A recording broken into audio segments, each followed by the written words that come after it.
tried to call you. Well, I saw you too. In fact, you were the first council member I saw. But I had a ticket for you. You in there? Preacher's not supposed to lie. In there? They had to open up over there. You know, according to the news, it wasn't but 1,800 people. But I saw thousands. Sorry. I saw thousands. Yeah, but it was a lot of other things. Oh, It's okay. I mean, I spotted you fast. Somebody had posted pictures way back in the office. really? And we have the right angle. So you didn't see, Hanging down you didn't see Liz. in the street somewhere. Liz. No, You see her? I saw. This what you told. That's it. The number ain't good. You gotta find. Yeah, we gotta get the right number, hotline number. You got a tree. Yeah. Down? You got a tree down? No, you know, Interport, the trees are growing into the road. You driving down Coast Lane,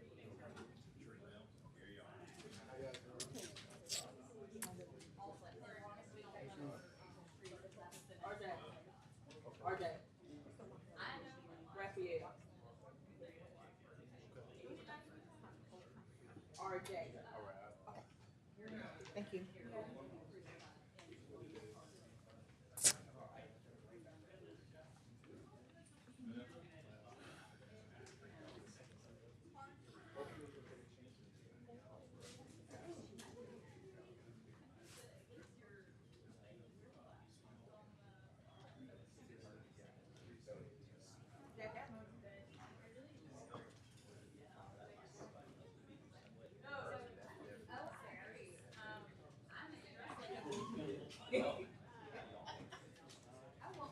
Oh my God.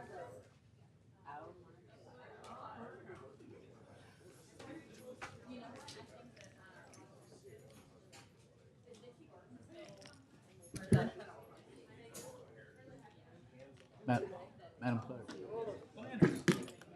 as I told you when I called you, I want to speak, but my guest won't be here until tomorrow.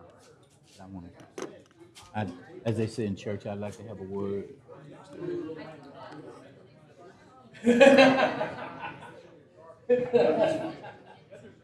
Yes, ma'am.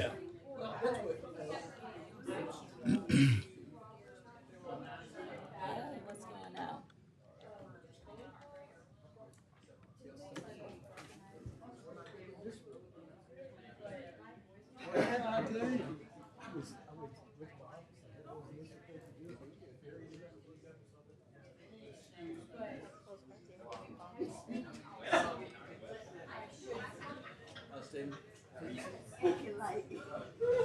I know.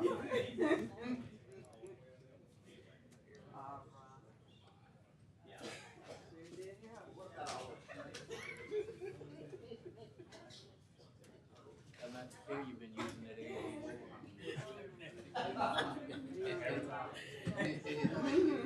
Wait, what you say? How we get to 4?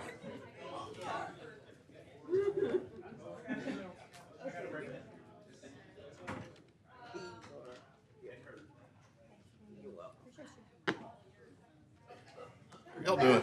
Doing okay? Hey, man. Everybody, how y'all Hey, doing? I called you, man. You didn't return my call. I was busy. I had a ticket for you, man. I was waiting in line to call. I couldn't No, get in. I had your ticket right there. Your seat, Mayor, how are you? your seat was right by mine. Yeah, I'm sorry I missed out on that. Doing okay? I was actually waiting in line. I couldn't get in. I had your ticket. I'm telling you. All you had to do is answer the phone.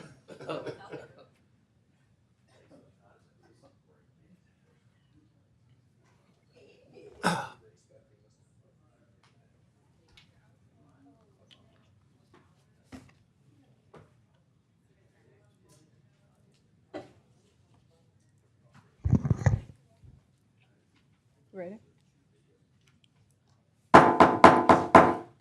The meeting of the Shreveport City Council is now called to order. I'm going to ask Chief Reese if he will give the invocation, and I'll ask Councilman Green to lead us in the Pledge of Allegiance.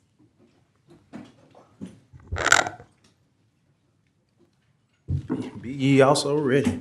Hold on a second. Is my pastor in here yet? Nope. All right, I'll go ahead and pray then. All right, Father God, in the name of Jesus, we come to you as humbly as we know how. Father God, asking that you would bless this meeting. Father God, that you would bless the citizens of Shreveport, the state of Louisiana, and the United States of America. Father God, we ask that this meeting be held in order. Father God, that egos, attitudes, and everything else that may prevent us from doing city business is dismissed and kept in check. Father God, we thank you right now for all that is being done to move this city forward. We thank you for the dedication of all of the council members, the administration for the city of Shreveport. We pray for every department head of this city and ask that you would continue to keep them safe from all hurt, harm, and danger, as well as every employee that they represent. Father God, we give you all the honor, all the glory, and all the praise. In the name of Jesus, we pray. Amen. Amen. Recite the pledge. Pledge Pledge allegiance to the flag of the United States of America and to the republic for which it stands, one nation, under God, indivisible, with liberty and justice for all. Madam Clerk, will you please call the roll?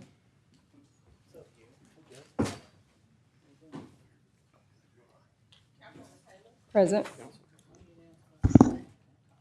Councilman Brooks. Here. Councilman Talaferro. Here, ma'am. Councilman Butcher. Here. Councilman Jackson. Here. Councilman Green. I'm here. And Councilwoman Bowman. Present. Tomorrow, I entertain a motion to approve the minutes of the administrative conference Monday, June 9th, 2025, and the city council meeting Tuesday, June 10th, 2025. Does any council member have any awards, recognition, or distinguished guests not to exceed 15 minutes? And I believe Councilman Green. I will have one tomorrow. Okay. I'd like to, if no one have any, I'd like to speak. Okay. Thank you, Madam Chair.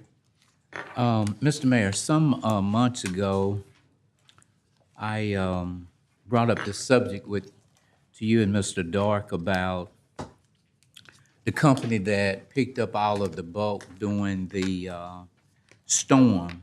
I asked about would it be possible if we would employ them to take out our neighborhood initiatives. And of course, at that particular time, the reply was no, because we didn't have the money. And so now we have this initiative going. So I'd just like to know what's the difference in this one and that one. Is it the title that makes it great for us to do? I just want to know what's the difference now than before, because all of us have bulk in our district, and I wanted to know about, couldn't we use those? So what's the difference in the now and the then?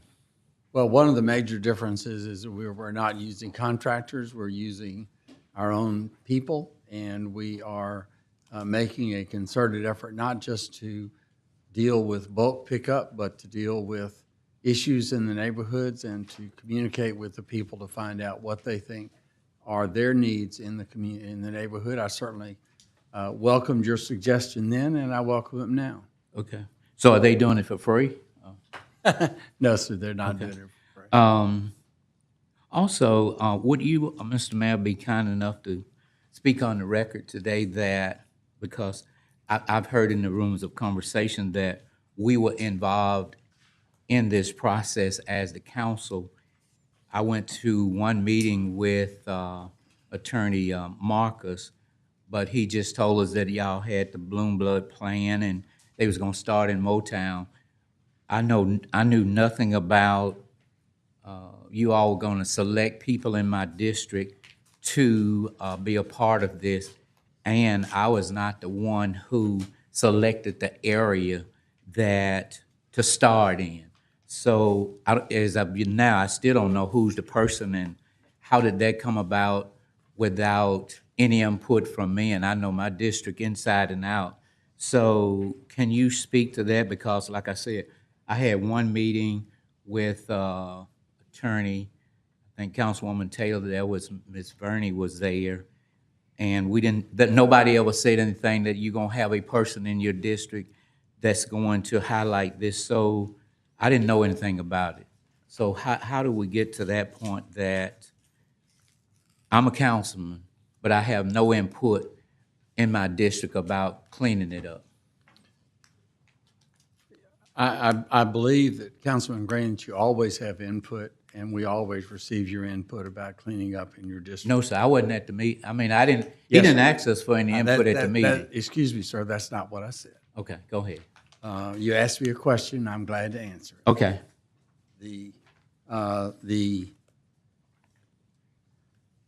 We were working under the direction and advice of the people from the Harvard Bloomberg project that we made in connection with them. We determined people that were in various sectors of the community, not geographic sectors.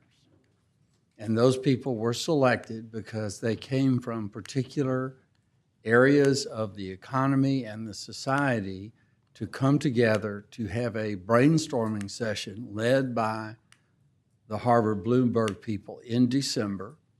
And then they later were briefed by an education team, an executive team that was selected by me to be able to participate in a planning session at Harvard in March. And that was the role of those people. They were not intended either to exclude the council nor to include the council. They were there to respond to questions and ideas and to provide input so that we could begin the plan that we unveiled last week. okay. So somebody from Bloomberg has been in my district and they found out all of the details? No, sir. No, sir. People from our executive team, who of course are, most of which are here on in every council meeting to listen to your concerns. Okay. So for me, I call it, this is a beautiful black bulk neighborhood takeover. Because if I'm councilman, then Bloomberg, it sounds good, but everything sounds good is not sound.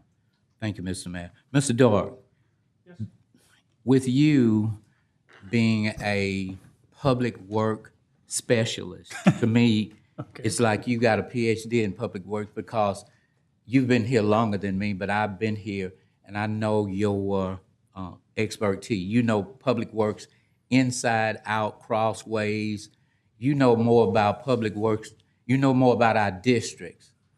You know more about our district. You know more about the money than anybody that has ever worked at this city. And I know that, and I say that with great confidence, and I respect you. I worry about that. So tell me about your input in on this, because we didn't have to go to Harvard.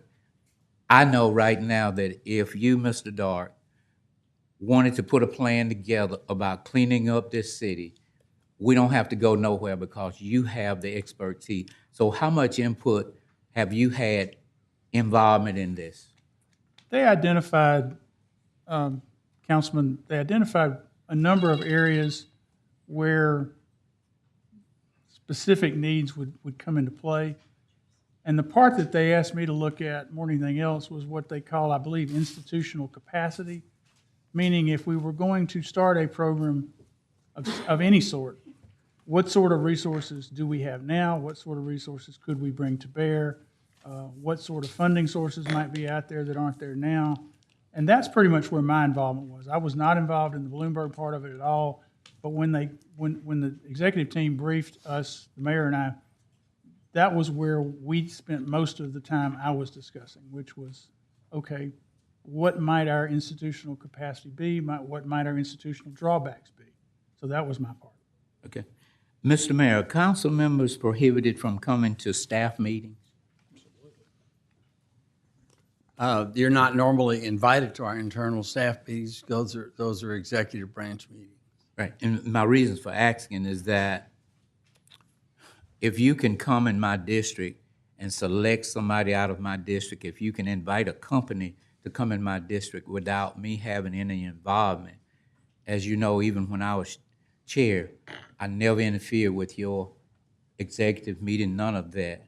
But to me, Mr. Mayor, when you, like for instance, there was one of your committee members who called us a bunch of clowns. Of course, he was not in my district, but he's in, I think, Councilwoman Bowman's district. I think that that was very unfair. And of course, like as I said, I have yet to know which person is in my district. I don't know their name. I don't know who picked them. I don't know how they came about. But I just think that that was a little bit much. Thank you, Mr. Mayor. Mr. Attorney, you've been saying that you were short of attorneys and the workload and all of that. So by you taking over this big project, what does that do to the city attorney's office as to getting the work done? The work still got done, Reverend Green. So A lot are you of- short, or are you short? Are you still short? I'm no longer short. No, sir. The council recently approved some additional assistant city attorneys for the city attorney's office, which I appreciate, and which the city attorney's office appreciates. The work involved with the Bloomberg Harvard City Leadership Initiative, most of that work included homework that was done at home, at night, on Sunday afternoons, and early in the morning. Additional work that was done outside of the normal 8 to 5 timeline. It's been 6 months of work and classes, and a lot of that work has bled over into the weekends and overnight hours. So do you have a degree in neighborhood planning that would assist you in this, what I call the Beautiful Black Neighborhood Takeover Initiative? Do you have a degree in planning? I do not. Okay. So how did you become the lead person in taking care of whatever is going on? My understanding is that the guidance from the Bloomberg Harvard Initiative included that they wanted senior leaders who had what they call cross-departmental responsibility. There were the mayor's involvement in the Bloomberg Harvard City Leadership Initiative included 2 spots for senior leaders. Those 2 were Fire Chief Clarence Reese and I. Once the mayor was selected then for the collaboration track of the Bloomberg Harvard Initiative, one of those senior leaders had to also serve with the executive team, and my involvement continued in that capacity. And I believe that is how I found myself in that position. Would you explain what Bloomberg is all about, and are they financing this, or where do they fit in? So the Bloomberg Harvard, Michael Bloomberg, through Bloomberg Philanthropies, has set up a center at the Harvard Kennedy School of Government that is specifically for city-level leadership, and it is an education platform. That is what Michael Bloomberg paid for: the education platform, the classes, and all of that stuff. There are additional resources, including fellowships from Harvard grad students and additional resources from Harvard. But in terms of the actual work that goes on in cities, that has to be done by the cities themselves. And beyond that, there's no additional funding.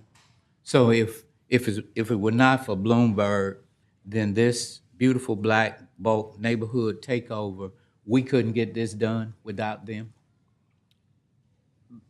It's not that it couldn't be done without them. It's a different approach to, a different look at, a different attempt at not just bulk pickup, but also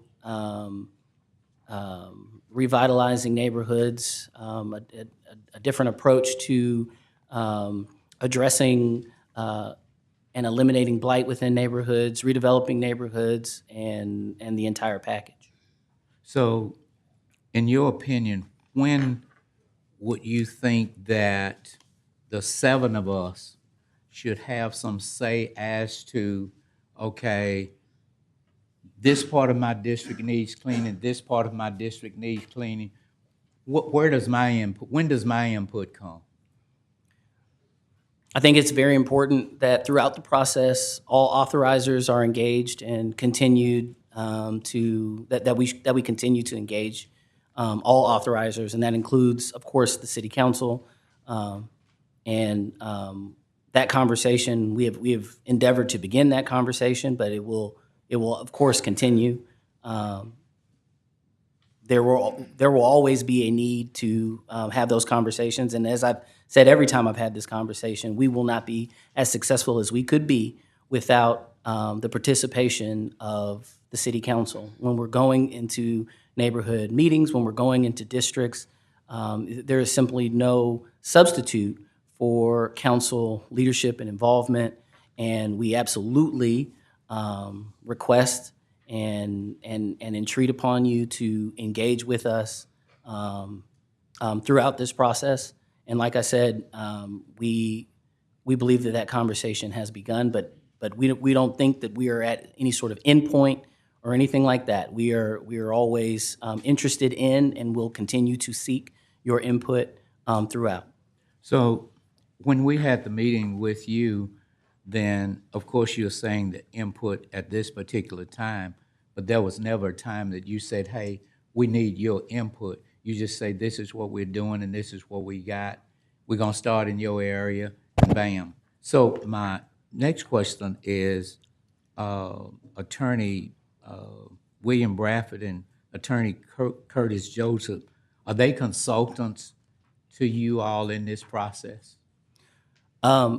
Attorney Curtis Joseph is one of the stakeholders who was invited to the kickoff brainstorming session. Attorney William Bradford was not. Attorney William Bradford, however, has participated in some conversations that we've had with SWEPCO regarding lighting in neighborhoods. So we have engaged with SWEPCO, but Attorney William Bradford is not among the group of stakeholders that we started this conversation with. So what's in the charter to prevent a council member from coming to a staff meeting? I would have to look at that. I don't think staff meetings are in the charter at all, but my understanding is that the path through which communication is supposed to go for executive level communications is from the council through the mayor's office. But I don't believe staff meetings are mentioned in the charter at all. So is it legal for me to go, or is it not legal for me to go? It's certainly not illegal for you to go. I think to the extent that a council person has reached out to the mayor and has made sure that that it's an appropriate time to come to a meeting, then I don't see any reason why it couldn't happen. But it is an executive meeting. It is the mayor's meeting, just like this is the council's meeting, and the council can control, for instance, executive session. The council can decide who is and is not in the chamber for an executive session meeting, because it is in fact your meeting. And similarly, the executive staff meeting is the mayor's meeting. Is it in the charter? It is not in the charter. So anyway, thank you very much. Mr. Mayor, I can't speak for any of these other council members, but I've heard stuff on TV, radio, all of that to say that we were involved and we knew what was going on. I'm one council member, and I was not aware. I've been to one meeting. All the rest of the knowledge that I have is just street knowledge. And I just think that it's unfair that something that's going on in my district that I worked hard to get elected. I walked the street. I worked hard to get elected, as you did, to be mayor. I've never stepped over my bound as to interfering with you, but when it comes to District F, the people in District F, they look to me for guidance. People were coming up to me saying to me, why are you starting Moortown? Moortown is not the only place in your district. Why couldn't you be over here? ma'am, sir, I don't know anything about it. I had no input, and it seemeth though, as I've said, it seemeth though in the black neighborhood, it's a black bulk neighborhood takeover. Don't know what's the bottom line on it, but it can't just be picking up trash in bulk, because our districts have been like that ever since you were mayor. For some time. We've done whatever we could. I commend property standards. I commend Public Works for the job that they do with what they have. But I don't think we needed to go to Bloomberg. I don't think we had to go to Harvard. I have the knowledge as to what's going on in my district, and I think that I should have been asked to do it. But it seemed like a takeover from your office, and it just doesn't sit well with me. And I will not have my constituents in my district to be hoodwinked, that they're thinking that this is to clean up the area and this is campaigning. Before I allow them to be hoodwinked and this is a campaign strategy, I will run for mayor myself and win before I let that go on in my district. Thank you, Madam Chair. Councilman Jackson. So I'm gonna try to keep this short and brief. Mr. Mayor, for me, I just wanted to hear from you. We've had a great relationship over the past 2 years. Anytime there was communications, you was able to pick up the phone and call me. It was a little embarrassing coming to a press conference and not knowing what was gonna be said. It was more embarrassing after the press conference, getting phone calls from people in my district asking me questions about an initiative, a city initiative, that I couldn't answer. To those people, it seemed like I was not wanting to tell them the truth. How can you be a city councilman and not know what's going on?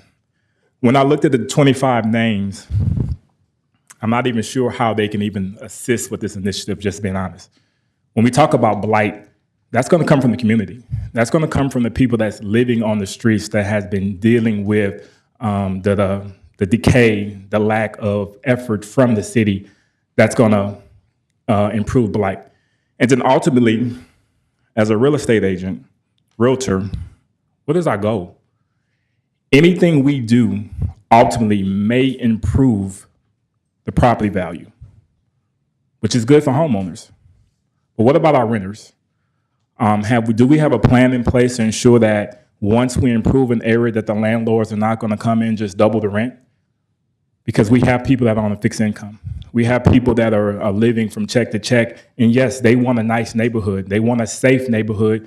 But safe and nice also means that ultimately their properties are going to be worth more. And if they don't own it, then that's going to be a financial problem for them. These are questions that I had personally when I attended the one meeting that I was invited to. But I haven't got any answers since then. And so although this is something that I'm definitely in support of, I have a lot of questions before we just roll this out to ensure that the people that are living in these neighborhoods, once we improve them, they still have a place to call home to go back to. Thank you, Madam Chair. Anyone else? Councilwoman Bowman. Mayor Arsenault, one of my questions is, which is a very important question, how much is this going to cost and where is the money coming from?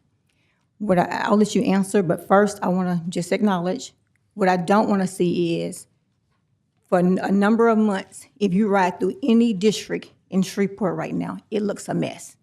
I don't want us to lack on work to, I guess, fake in 4 weeks like we're doing a whole bunch.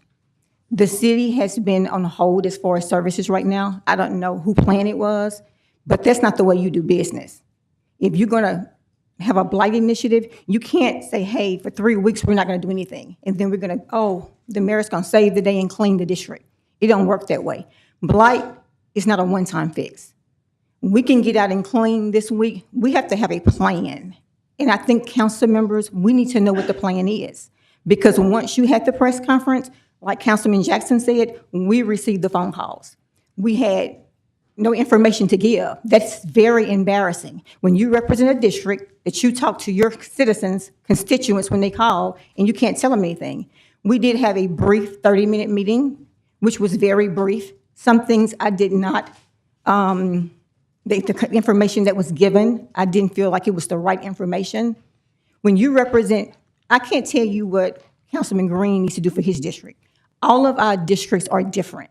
The best person to speak to is that council person or the people that live in that district. So I'll let you answer me on the cost. That's very important to me. And I will have a statement in a little bit when that part comes to me. The answer is we don't have a complete plan yet, so I don't have a complete idea about costs yet.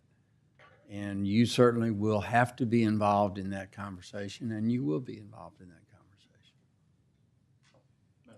Thank you. Let me just ask one question. Yes, Councilman Green.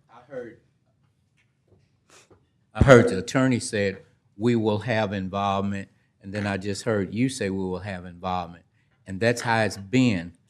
This council has financed everything about public safety because we've come together up here, the 7 of us, whatever public safety have needed, we've done it. So what I'm hearing is that y'all will be involved when it comes to the money. Right now, we just gonna do this, and then when we get ready for y'all, it's gonna be for the money. Then if we decide that the money piece that we say no to, then it makes us look like we're the bad dudes up here. And that's how it's been. When it comes to the money part, then yeah, we need the council, and then you get on the phone and you call certain people. You don't get on the phone and call me, but certain people will get a phone call, I need your vote, whatever, with the money part. But with the groundbreaking part, in my district, I don't have no say about what's going on. That's crazy to me. I don't understand that. My district that I worked hard for, I understand that you're the mayor of the entire city, but I respect you as that. I never disrespected you as being mayor, never will, and never have and never will. But when it comes to District F, then I just need to know what's going on in District F, and I need to be a part. And I think they elected me. This is my 4th ride, so they elected me because they had confidence in me that I would do a good job. But now it's like, for instance, Miss Ruby Small, I talked to her last week. She said, thank you for starting in Moortown and looking out for the folk in Moortown. But there's some other people in other parts of my district say, I thought you was councilman for all of us. Why you starting Moortown? I can't answer that. I don't know who was the genius that said, okay, Moortown, all the town in District F needs some, I wish I had a district like Councilman Butcher. They got all that nice stuff in there, Silver Star, where you can go get potatoes and all of that nice stuff. But I don't have that. And his district is wonderful. So whereas neglect has been for years and years and been for the last 2 years, now all of a sudden we got about 18 months before election, and now here it is. We got to get this clean. We've gone to Harvard and we got to get this clean up. That is not right. And can't nobody make it right. It's not right to have the city attorney who is hustling, trying to get people to work for him. And before it was an emergency, now we put him over this deal. So he's got to take care of the city attorney's office. He can do it. He's very intelligent, but it's not right. And just because it sounds good, it doesn't make it be sound. So, and then we say, well, we got this plan, but we ain't finished with it yet. I mean, why not wait until you finish with it? It's like me taking a cake out of the oven before it get done. I'm just gonna eat a half-done cake, and I think that's not right for my district. Thank you, Madam Chair. Councilman Butcher. Thank you, Madam Chair. We had one meeting. It was myself, Councilwoman Bowman, and Councilman Talaferro, with about 4 people from the Bloomberg group. That was about a month ago, plus or minus.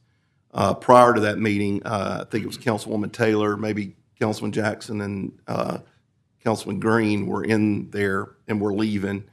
We had about probably 25 to 30 minutes in that meeting, if that.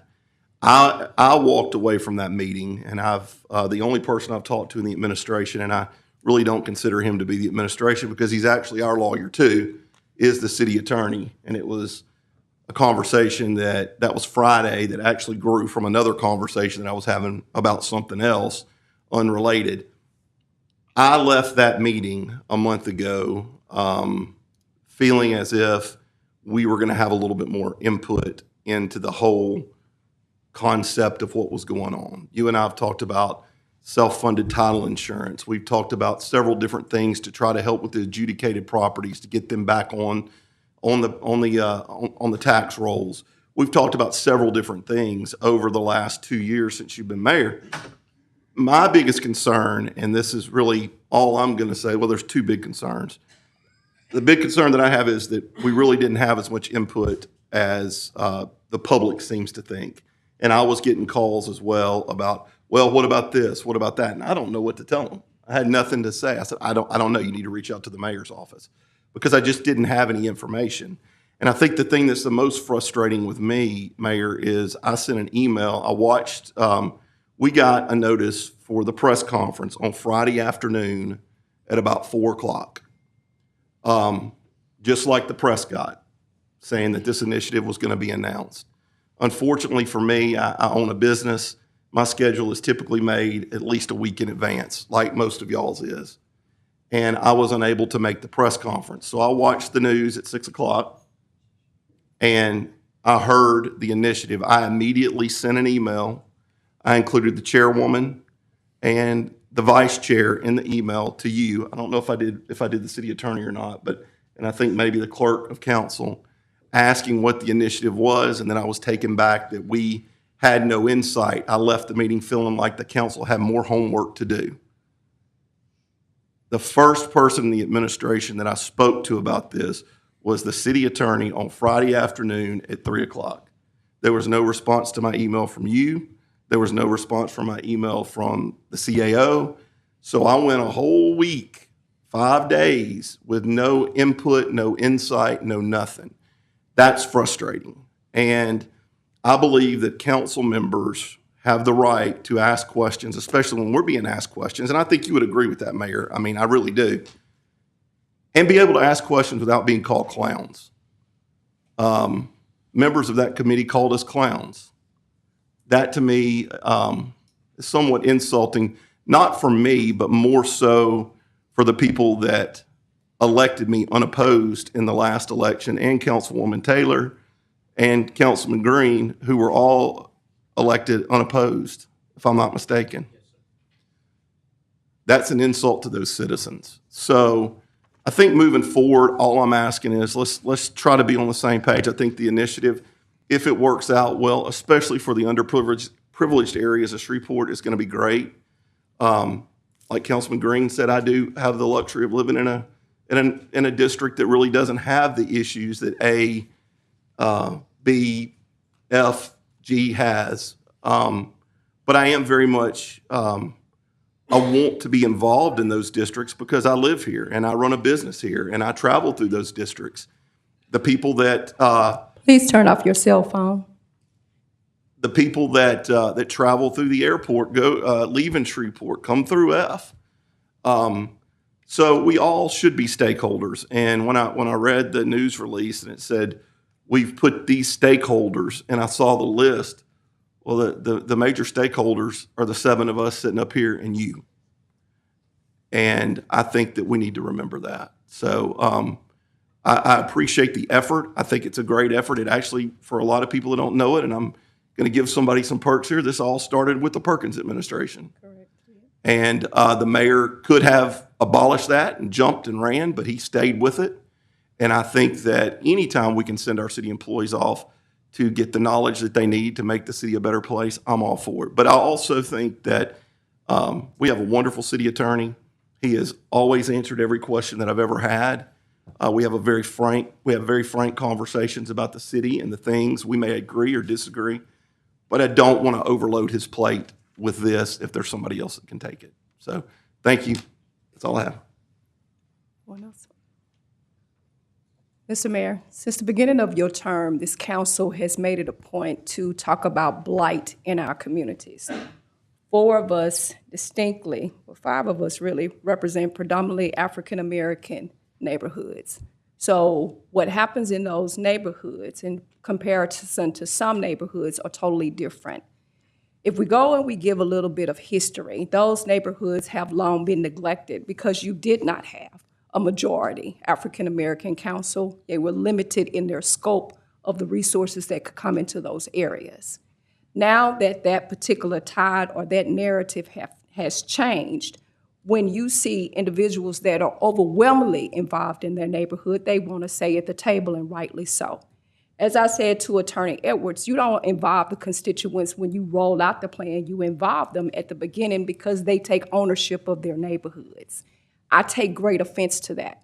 Here in your chamber, you have an umbrella coalition that consists of all the major neighborhoods that you consider to be blight, that they should have had a voice at the beginning, because nobody knows their neighborhood better than the people who reside in the neighborhood. Out of this process, what I don't see is zoning. That is a huge concern for me, especially for marginalized neighborhoods. Why? Because zoning has had a direct impact on those neighborhoods where they've had the opportunity to go and put things in our neighborhoods where we didn't have a say. And the previous council, along with this council, has worked increasingly hard, along with the state legislature, to make sure that those individuals that reside in those areas actually have a voice through the neighborhood participation plan. We have a master plan for the city of Shreveport. And in that master plan, it talks about blight. It talks about the things that you want to see that need to be seen in those communities. And all of those were ignored. Are we saying as a council that we don't appreciate being left out of the process? Yes, we are. And guess what? We pissed about it. Because these are our community and these are our constituents. Everybody else here can be nice in that person. I'm not. I know my constituents. I can name you 10 of them in my district that get out and form coalitions, clean up their neighborhoods, look for economic development, come to the council meeting, sit out in the audience right now, can give you stats, can give you data, can give you all of those things. And no matter who you choose, as you relate to the sector, those individuals need to make sure that they meet with the community people in order to formulate a plan. You say you don't have an outcome as to what this plan is going to be, and you're still planning. Where for us as council members, when you roll out something, the calls are going to come to us. And we weren't educated or informed, even though this council has said from the very beginning, this is what we want to do about blight. This is what we're looking at when we talk about home ownership. Heck, we had apartment complexes that left our constituents homeless from landlords that don't give a good cahoot about anybody in this city that live out of town. Those are the things that we look at and change. But when you talk about blight, you're talking about predominantly African-American neighborhoods where people are the working poor. And we're looking to change that. So yes, highly upset that we were left out of this process, and we were upset about it because we have always voiced our concern in the previous administration and this, and we put the money to it in order to effectuate the change. So for us, yes, you all owe us an apology for that. You do. You may not give it, but you do. And it's an apology to our constituents because they have called us to say, why you left us out? Why did you do this right here? Why is this right here? And we didn't have the answers to that because that's not what we did. That is not what we did. Representative Phelps.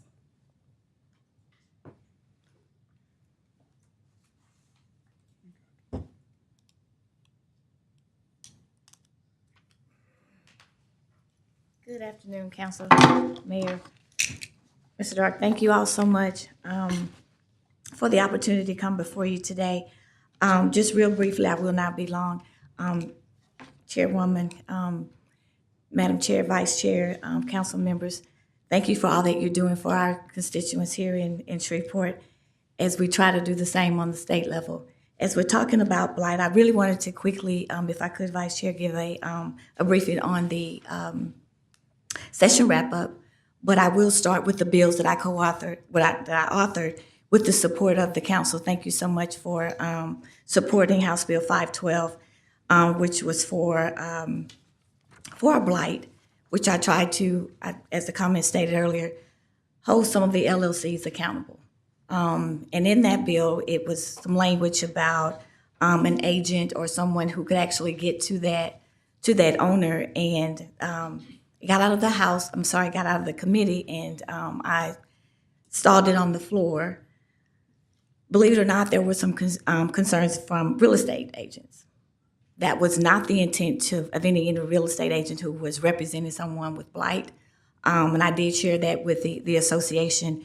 And after much conversation, even with our DA, I did call the office. I spoke with, I think it was Ms. Rhonda, on the issues that we were having. And all of that combined was not going to solve actually holding that LLC accountable.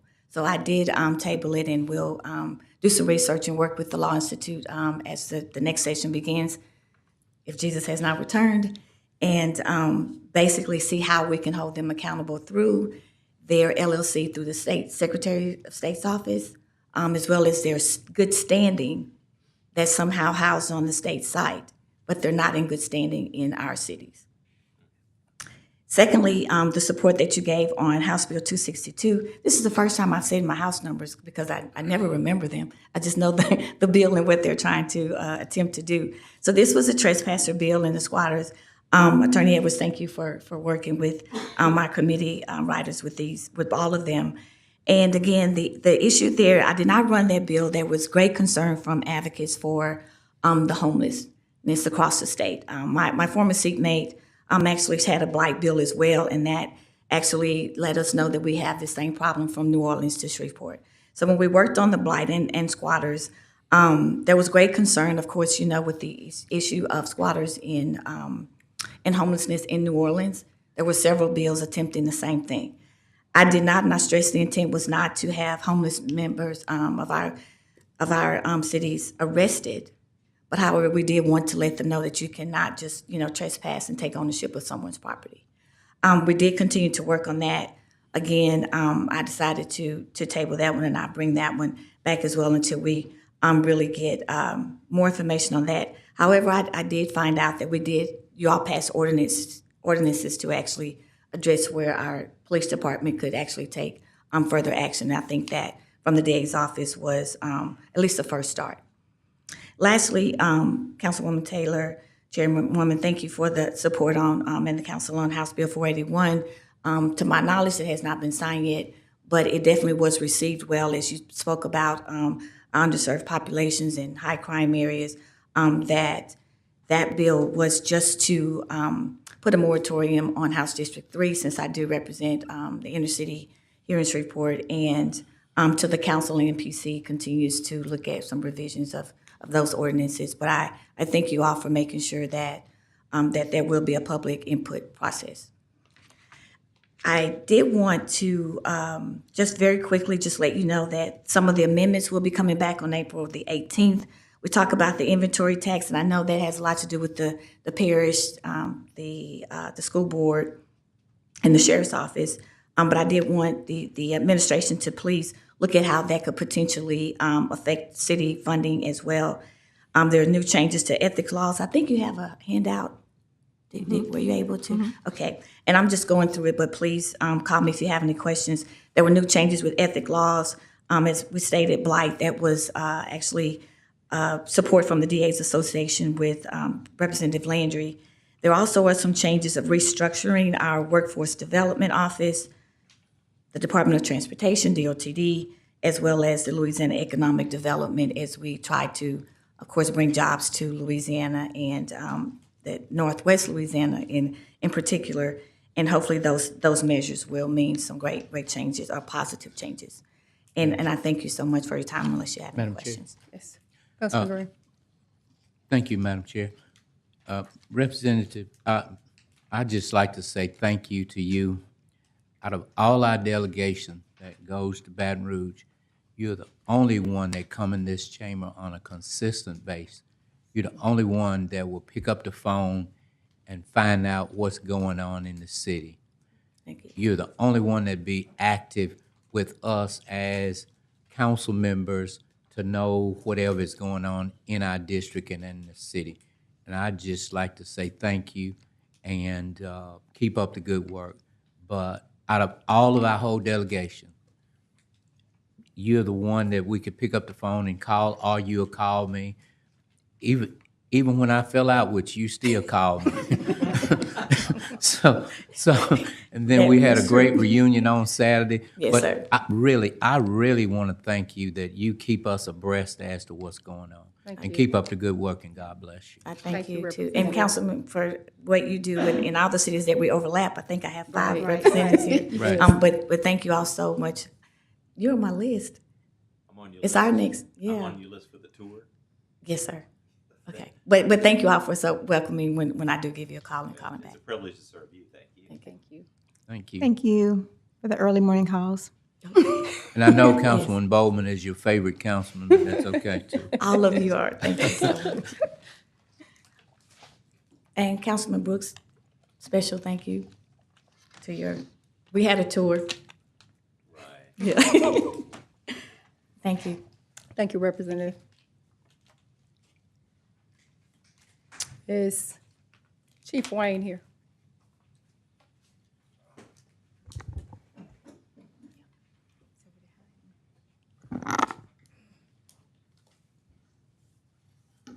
Good afternoon, Chief. Good afternoon. So on last night, I received the disturbing call of a shooting at Ford Park.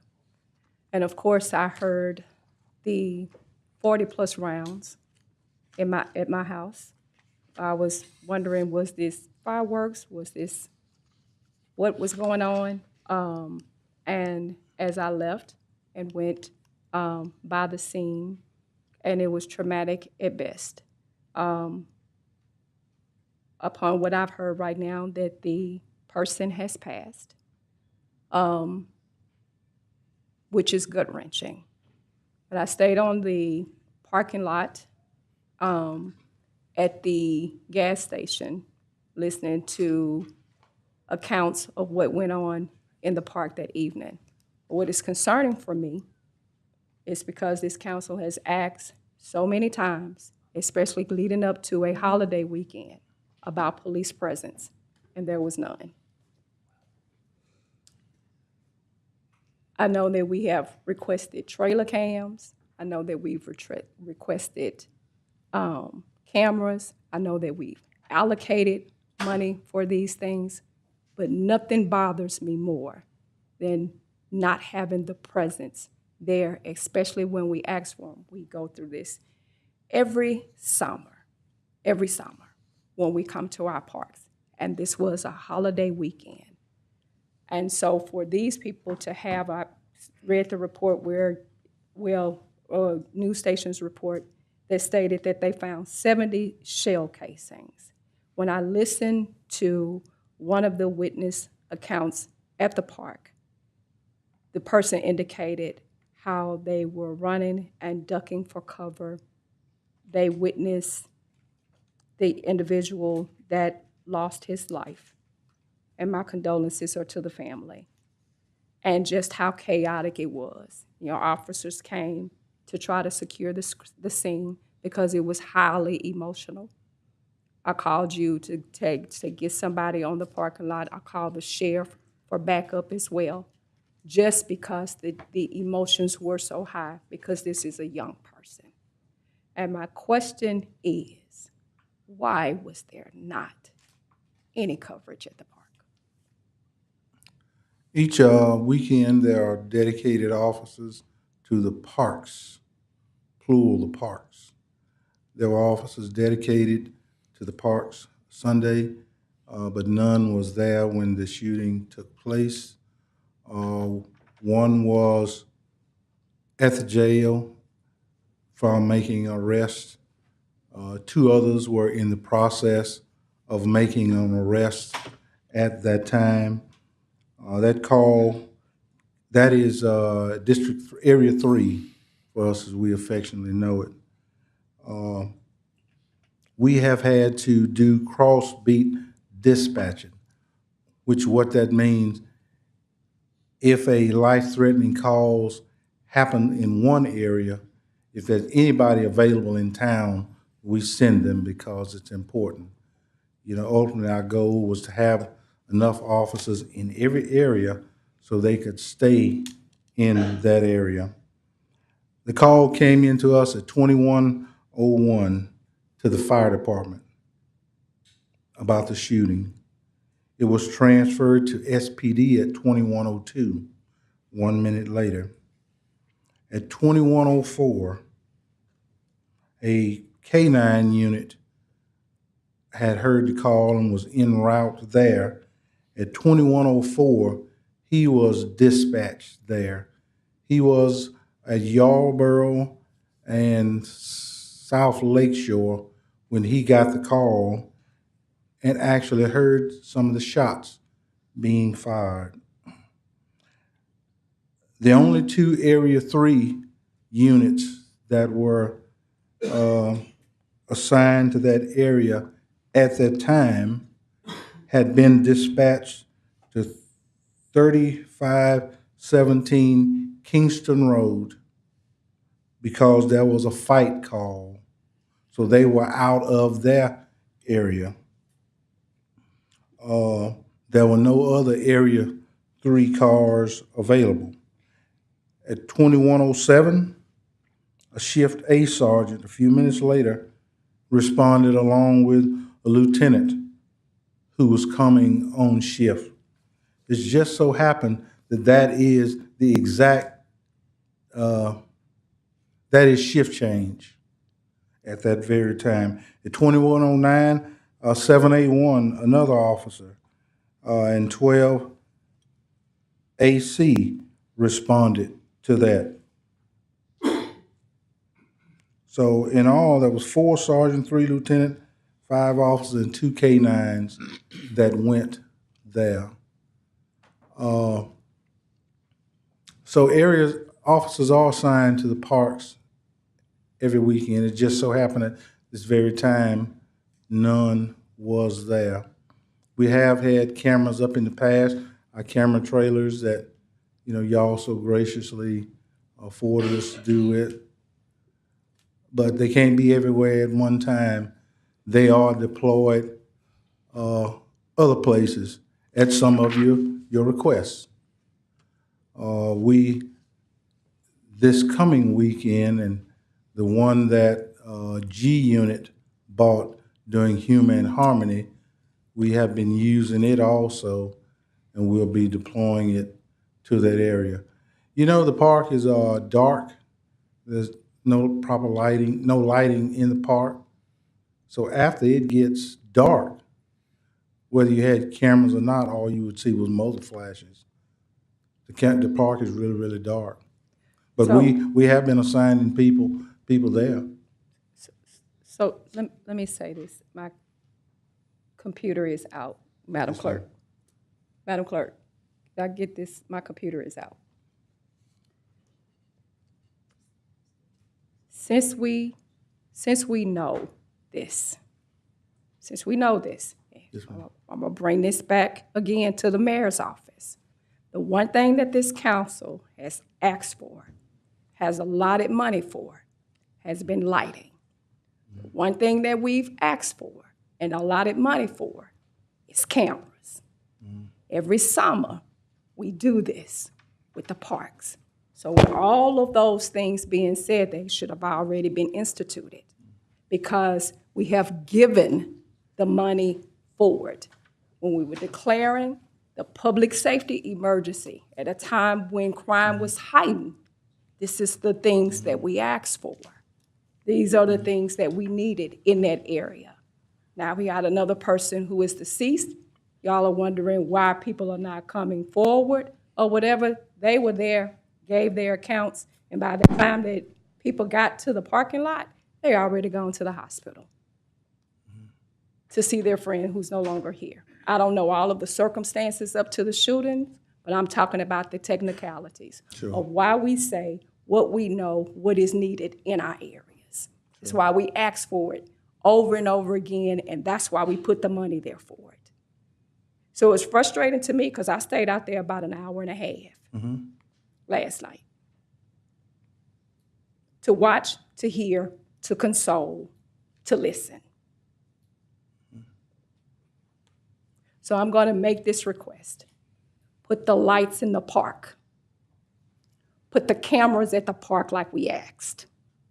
Put them there. The money is already there.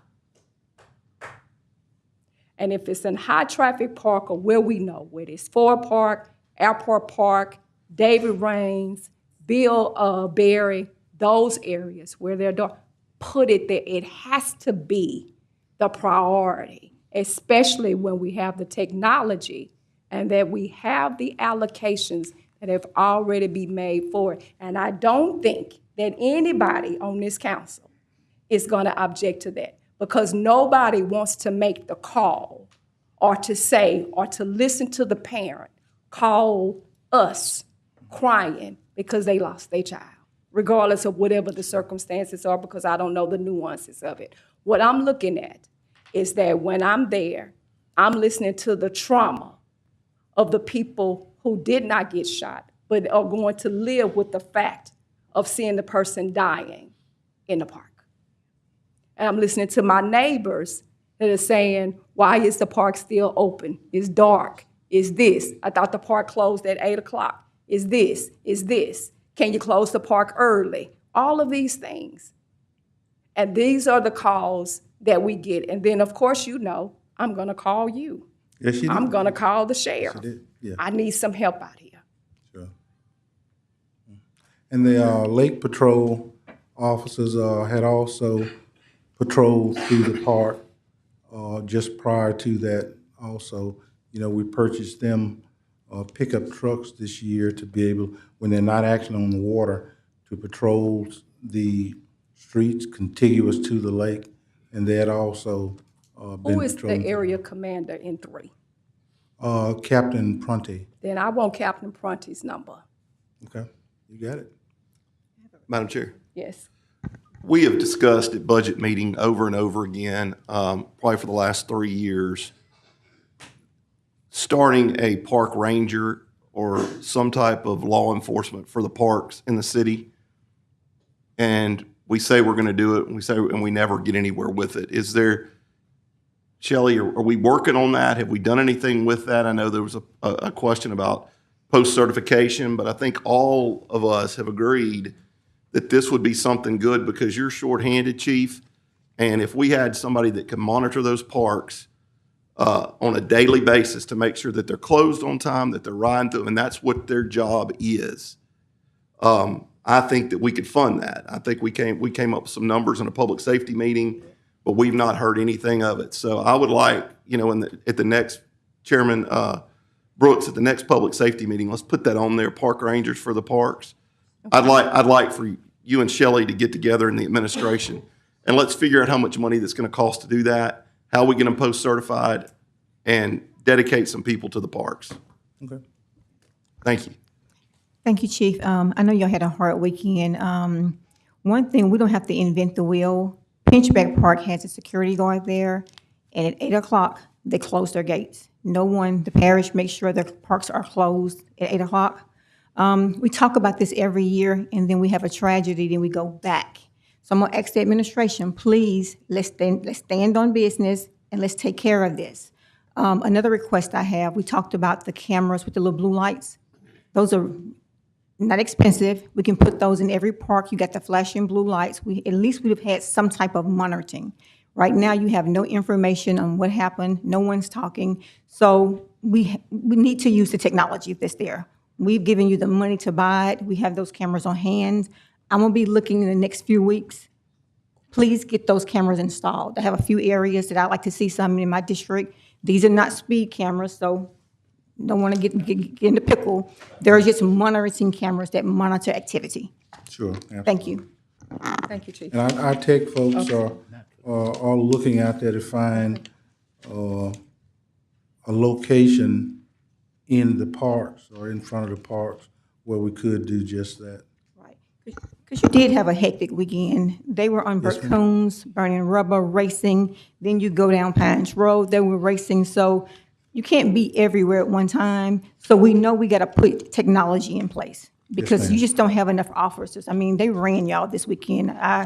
My regards to your department because they were all over the city cutting up. Yes, ma'am. No, ma'am, I'm not making an exception to that because at our parks on a holiday weekend, the parks are going to be hot. You already know this. And so therefore, manpower has to be present.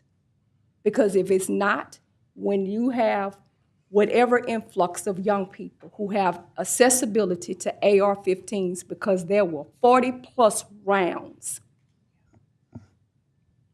40-plus rounds. That is And correct. regardless of what anybody thinks, an officer at the front of that park makes a total difference.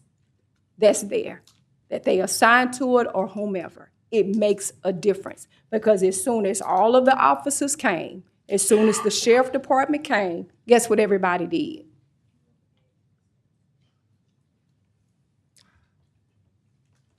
The only way there is to stop weapons from getting into a park, Ford Park, is one way in, one way out, One way out. to search every vehicle before it goes in. Yep. Right. That's the only way. I'm okay That with will that. eliminate weapons in the park. Yeah, Councilman Brooks. Chief, Yes, sir. I share Chairwoman Taylor's frustration. This was an agenda item at the last Public Safety Committee meeting. We specifically asked about the parks. You had Captain Kelly up here with a plan. That's correct. We're going to do this, we're going to do that, we're going to control the crowds, but here we are. So we all know the shortage in the police department, but this is very frustrating. I mean, it's the summer, the parks are going to be full.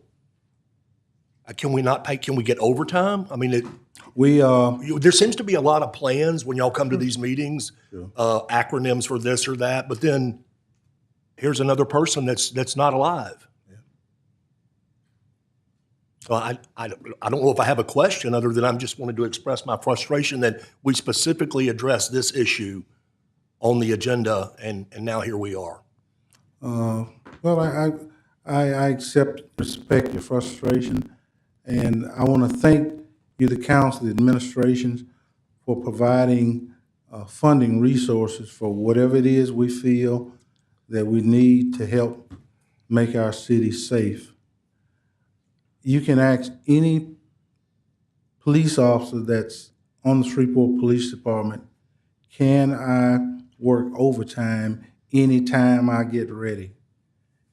Everyone will tell you yes. I want you to know that every officer know that anytime there's plenty of overtime available for extra assignments such as this, or to fill a vacant spot in USD on patrol. Anytime. So, in other words, we got it out there. If no one wants to work overtime, I don't know what I can do about that. Get the But it cameras. is there. Get We the advertise it. cameras. Get the cameras, get the trailer cams. Absolutely. That's why we said order them. If Guardian is here and it's local and they can do it, that's why we said to order them. That's why we said to put them out there. Yes, ma'am. Because we know we have the shortage. You turn around and you readjust and you restructure. Yeah. That's what we have to do. So we take the cameras, we put them right there where they need to be in the hot spots areas. Yes, ma'am. You know, and you didn't want the speed cameras, fine. But technology is what we're gonna have to have. You yoke them up. Mike Jones would be happy to yoke those cameras up for the community to the real-time crime center. That's why we did it. Absolutely. Absolutely.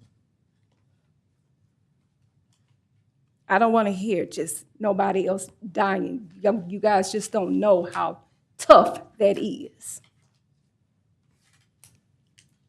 Thank you, Chief. I'm sorry, Councilman Green. Not a question. I just wanted to recognize my lifelong friend, Dr. Cox. Doc, you was hiding back there. I didn't see you. Good to see you. Yes, sir. Thank you, Madam Chair. Yes, sir. Yes, she's here. Shelley, what time does the park close? 9? Should we consider moving that forward? Yes. Yes. Yes. Is that something the council does, or is that the administration? I'm sorry, I didn't mean to.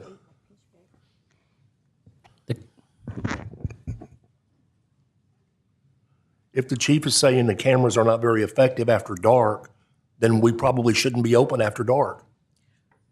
During this time of year, we've always stayed open till 9 because it's not dark till 8:45. The problem with what's going on is, just remember, when we start to close parks earlier, the people who use the parks for the right reasons get affected too. They have the ability, under any circumstances, to close the park at any time they feel it's not safe. They get that, they've had that permission all along. They do it on the Parkway when we have problems down there. They can do it at Ford Park. They can do it at any park they want to. But that's the decision they have to make in that moment. And it's, I probably shouldn't talk today. It's very frustrating situation because we have a lot of families who enjoy our parks for the right reasons. And this is very frustrating to all of us. It is not just at Ford Park. We're having problems everywhere. We're employing cameras everywhere to watch our facilities that are being vandalized, to watch other parks, our swimming pools. It is a frustrating situation. I know the chief is burdened with all of this, but they do have the ability, when they feel it is necessary, to shut down any facility that they want to. And we've discussed it for years. So we can change. Yes, it takes an ordinance, and we can change all the park closing times. But I think we've talked about it. Councilwoman Taylor and I have talked about it. They had wanted to close it so early. We were just concerned that parents who were taking their children for the right reasons were going to be left out of using their own parks. It's a very frustrating situation. What's the policy? So when the park closes at 9 o'clock, this shooting happened at 9:04, 9:05, something like that, right? Yep. And that when A little bit before. okay, It's a little bit, it happened at 8 something, okay. So but it was dark. what is our policy when we close those parks? Does somebody ride through and get everybody out of them, lock the Yes, gates? but I will tell you that we have a company who is employed to close, and it's a lot of parks to close. They close parks all over the city. When they get to somewhere and it can happen at any park. It happens everywhere that they close parks. If you have a large group of people in there, that one guy who's employed to go close the park can't do it without he ends up or she ends up calling the police for help to try to clear the park in those situations. So we have about 17 parks that we close gates to, and it's a lot of times young people today are a lot more sophisticated with social media about where we need to move to because here they come to close this park or that park. It's a chasing game. I mean, before if we had cameras in place and they were hooked up at the real-time crime center, if 8 o'clock rolls around and you've got a parking lot full of cars, that's when the real-time crime center should call the police and say, we need to go clear it out. We're using some cameras at the stadium right now that we can, I'm going to say a word that I have no idea what it means actually, but geofence in a way that is going to be videoing and calling Guardian. Guardian's going to be live monitoring it. We are having so much vandalism at the stadium, that's all we can do. We don't know what else to do. And I think the whole thing is you're saying that families want to go to the park. Well, I can promise you. Well, they don't want to go to the park in this situation. In this situation, we're going to. And it's a shame. It is a shame, and we've got to do something to protect the people that are going. And I understand the frustration. Ford Park in the last 7 years has been a problem constantly. Every summer, Ford Park is a problem. And I just think that we've got the technology. We need to make sure that we're getting that park closed down. And I agree. If I were a security guard going to lock up that gate and I had 100 cars there, I'm not going to try to move them out of the way. But but we need to try to allocate the police to get them in there to close it, because I think after dark is when you're going to start having problems. So. I'm going to say this. I do not have any objections closing a park at 8 o'clock. I don't either. I don't have any objections to that.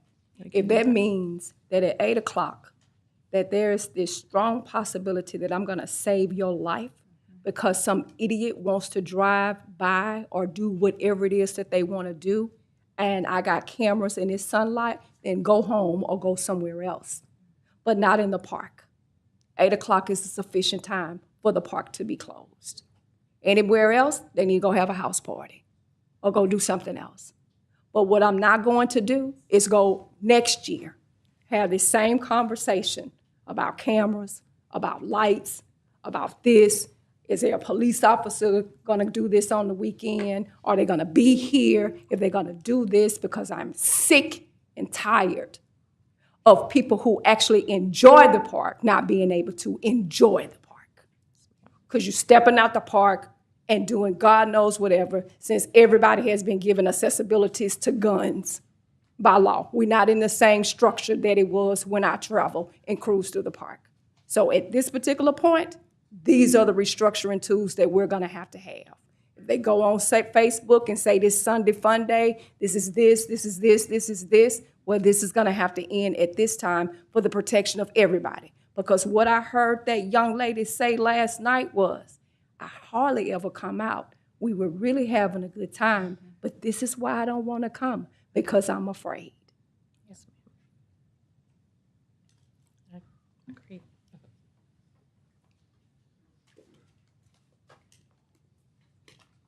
Mayor Arsenault, do you have any awards, recognitions, or distinguished guests not to exceed 15 minutes? Excuse me, Chance McNeely is here to give you a report on the legislative session, and the chief is here to give you a brief, and I'll make sure it's a brief report on the crime statistics. Mr. Neely?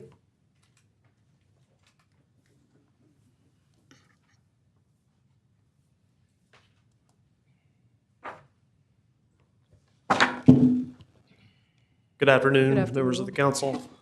I do have a handout, if I could give it to someone.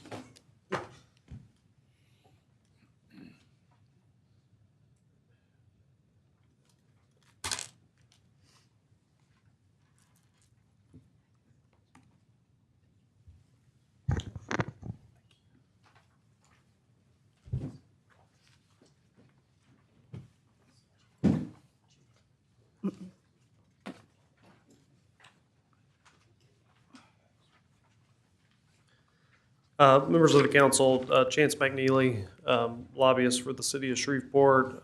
Pleased to be with you tonight. Last time I was with you all, I mentioned I'd come after session and share some information about the session. And of course, Representative Phelps shared some of the information some of it will be redundant. But these are the bills that we took positions on, the city. And so I just wanted to provide a list of them and what transpired with each of them. So House Bill 6 was by Stephen Jackson. The city supported that bill, created the crime of misappropriation of funds in connection with the payment of utility services. That bill has been signed into law by the governor. We also, and these are in numerical order, just as they, House Bill 6 and then House Bill 229 by Danny McCormick. It exempted certain food and beverages from local sales tax. That was really opposed by all of local government because it had a really negative fiscal impact to local governments. So that bill failed to pass. As Representative Phelps mentioned, her House Bill 262, relative to removal of unauthorized persons from immovable property, did not pass through the process. Representative Danny McCormick had House Bill 341, which would have repealed the motion picture tax credit, which we opposed, and that bill failed to pass. Representative McCormick also had House Bill 480 that failed to pass, and that dealt with the ability for the Caddo-Bossier Port Commission to issue payment in lieu of tax programs, pilot programs. As Representative Phelps previously mentioned also, the criminal blighting bill That did not make it through the process of HB 512. Then you had House Bill 606 by Representative Turner. That also had a very negative impact on the fiscal. It would have a negative fiscal impact for local government. It was another bill dealing with sales tax exemptions. That failed to pass. Senate Bill 63 by Senator Jenkins, we supported that bill. It was passed into law. It's been signed by the governor, and that deals with the privilege of municipalities against multifamily residential properties for unpaid sewage disposal and water system service charges. There is a bill on the governor's desk by Senator Presley, that's SB 97. This bill is intended to create a program. As you all likely know, there's a whole agency called CPRA that's focused on flood control for the coastal portion of the state. This bill, I think best describe it as creating a more upland version of that. And so that bill is on the governor's desk, and I would expect that he'll sign that bill. SB 99 by Stuart Cathy. This bill was signed into law, and it deals with traffic cameras. This bill took a lot of different iterations over the course of the session. It changed fairly substantially every time that it went through a committee or any step of the process. And that bill ultimately passed in a way that preserves the city's ability to maintain its school zone camera program with one change, which is that it mandated paint requirements on the road. So the city will have to go and paint, put striping around the school zones. It did also effectively ban speed cameras anywhere else in a city, but it did allow for cities to pursue red light cameras if they so chose to do that. And then Senator Cathy had another bill that would have taken the revenue from traffic cameras and dedicated it for certain purposes. That bill failed to pass, so the city does get to retain the revenue from the programs. And then SB 189 by Senator Jenkins. This was the Louisiana Land Bank Authority Act that he put together to help address blighted property. That bill is on the governor's desk as well. And then the last bill that I am here to share about is the SB 232 by Senator Adam Bass. This is the bill that the Louisiana Economic Development Department put forward so that they would have more autonomy and flexibility to enter into long-term arrangements with folks dealing with the motion picture tax credit program. So right now, prior to this bill being enacted, the motion picture tax credit is really a first come, first served basis every year up to a certain amount. And what this would do is give LED the autonomy to enter into a long-term agreement, which is in service potentially of a G unit here in Shreveport. And so that bill has been signed into law. I know that relative to funding for the city, I know that the mayor sent out a list of the projects via email to you all for the purposes of the public so that they can hear the projects. I will go ahead and read them out. But before I do that, I'm going to talk about P1, P2, and P5, and it gets very confusing. So when you talk about it's priority 1, priority 2, priority 5. Priority 1 is actual money. Right. So if you see P1, it's bond money.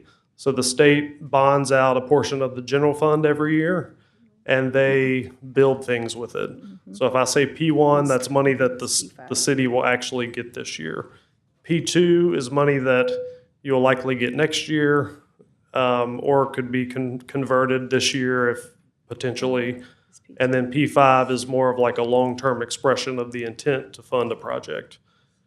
And then, of course, if the cash column is non-bond money. So the Amtrak platform has $10 million in P5. So that's, again, an expression of future intent.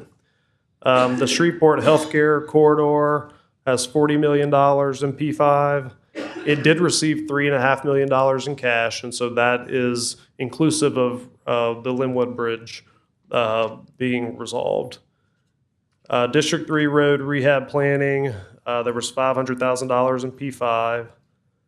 And then the C.C. Antoine Museum and Arts Center, $425,000 P1, $100,000 P5. The University Park subdivision improvements and planning had $6 million in P5. The Bayou Pierre drainage and recreation planning and construction had $2 million in P2 and $20 million in P5. Valencia Spray Park had $71,000 approximately in P1. The Greenwood Road extension had $69,000 approximately in P1 and $2 million in P5. The C.C. Antoine Park had $1.855 million P1, $350,000 P5. The city, at the request of legislators, filed a late capital outlay request during session. This was for the Shreveport Regional Airport expansion and improvements. There's a desire to expand at the airport, I guess nearby the SkyWest facility. And so at the request of the legislature, we filed a late request, and then they put $5 million in cash up for that. And so we worked with Senator Jenkins, excuse me, and Senator Presley on getting that done. And then there's $50 million in P5, which again is for the full build out of a new hangar. So separate from the bond money, there was $100,000 given to the city for the Martin Luther King community. There was $50,000 given for East Kings Highway Park playground and restroom improvements.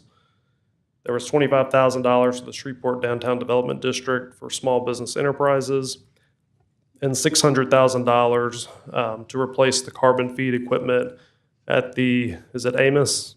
At the Amos water treatment plant. And so those are the funding allocations for this session. And then also, just for y'all's information, Councilman Green, you had previously asked me to provide a history. And so I have provided that to you all for review to the council. And so I'm happy to answer any questions. So 50,000, 25 East King, 600,000, what category was that? So that is non-bond money, it's just cash. Okay, so it's P1. It's actually not P1. So there's two bills that you can get money in. One is HB2, Right. which is typically the P1, P2, P5. And then there's the supplemental bill, Right. which is as you come to the end of a fiscal year, sometimes they have extra money. Okay, And you could get just cash that way. gotcha. Yes, ma'am. Okay. When did the governor sign SB 232? When did he sign it? I can tell you that real quick.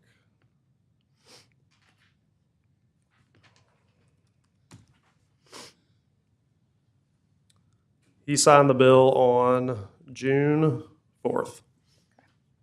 So while they were still in session. Okay. Can you give me a breakdown of C.C. Antoine and those dollars that was turned around that was allocated for that? On the allocations? Yes.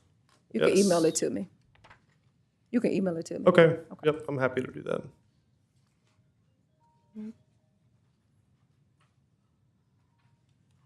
Turn off your cell phone, please. Is that Jesus? Tell him we'll be done in about 45 minutes.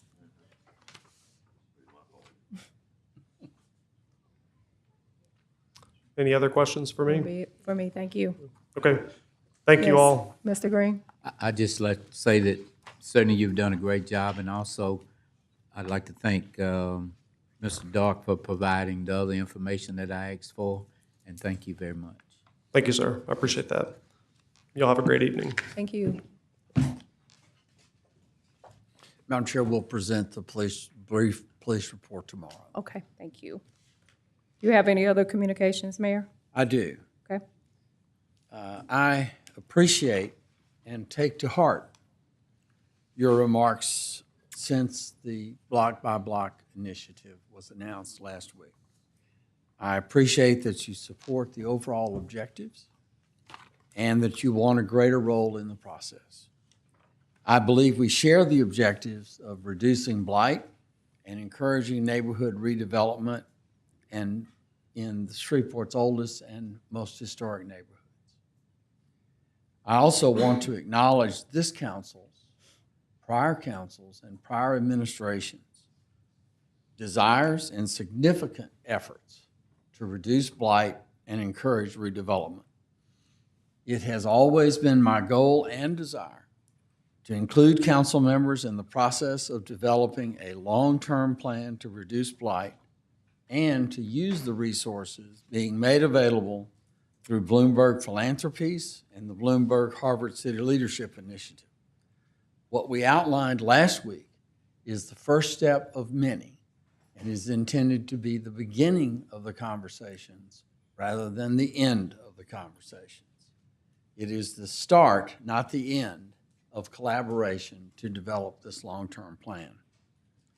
I very much want and encourage full council participation and input in the process.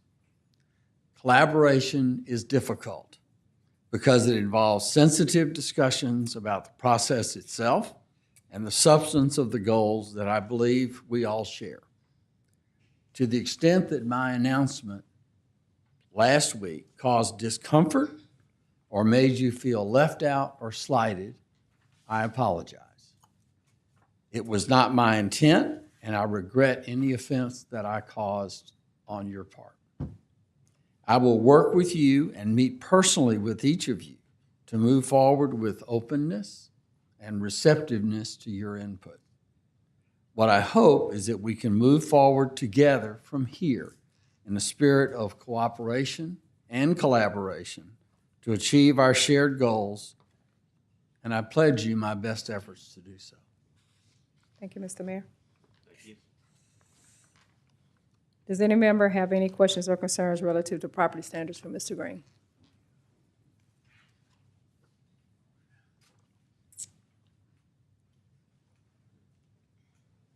Mr. Green? Yes.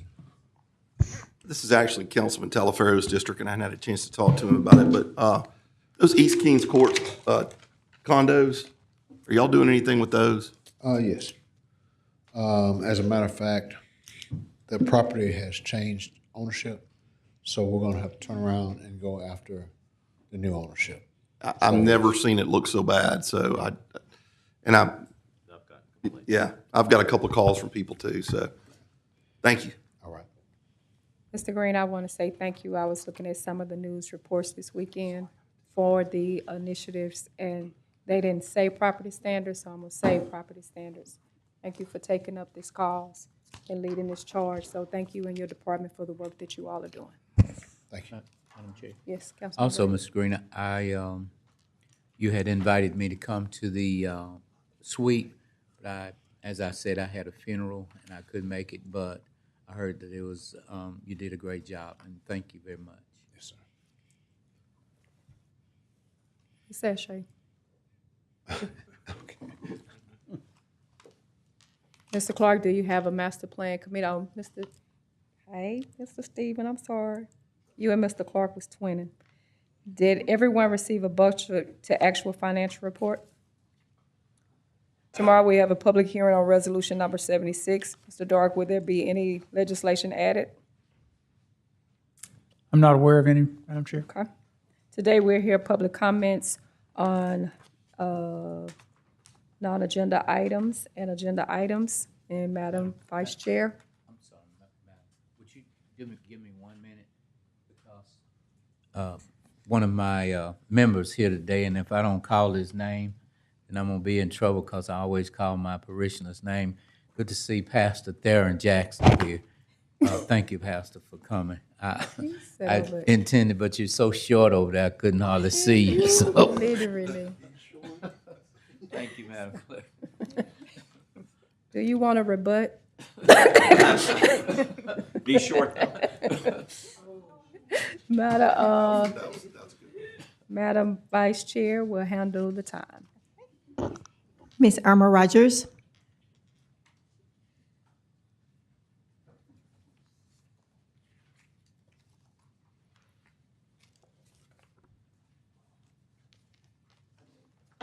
Good afternoon. Do you need the name afternoon. and address? For the record, Irma Rogers, 1920 Michoud, Shreveport, Louisiana, 71107. To Madam Chair Taylor, Madam Vice Chair Bowman, to other city councilmen assembled, Mayor Arsenault, Tom Dark, and staff, Mr. Dark, and your staff. Good afternoon. This may be a moot point by now, because I came to discuss some things about the Black by Block program, because I attended a press conference about a week or so ago concerning this effort.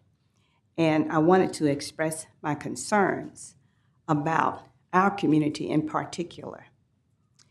If you will look at cleanups for the past 20 years, and you ask the records from Shreveport Green for the Great American Cleanup, you will probably find MLK CDC and Green Oaks JROTC and our other volunteers from within the community and without as being first or second place for more than 10 years during this process.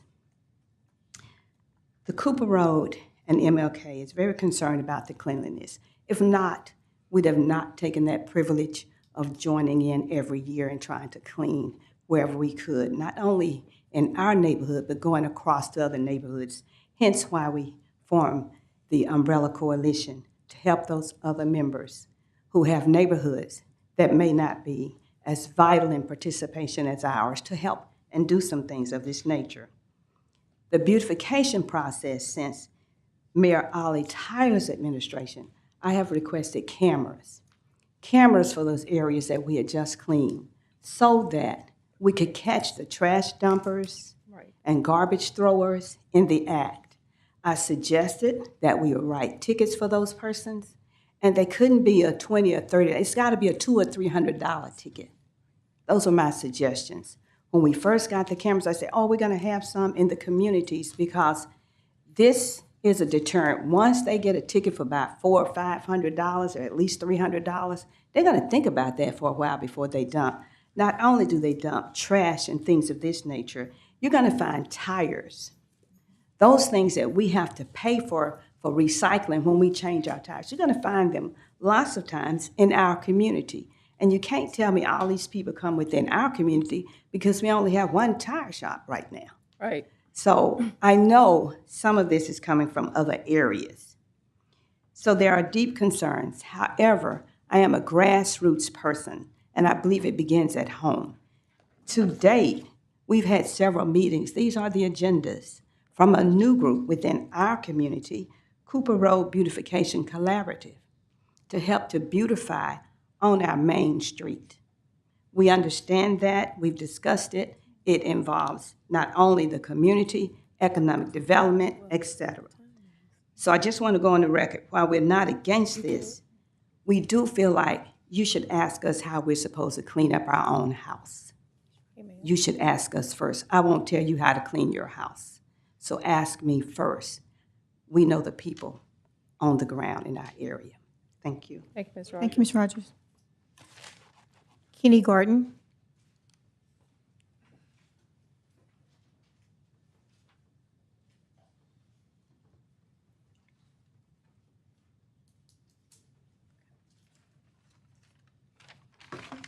Good afternoon.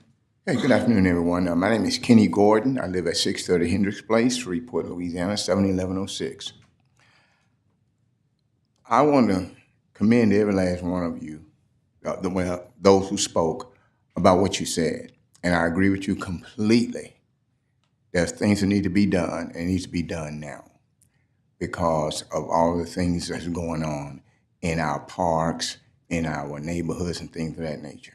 So I want to say that.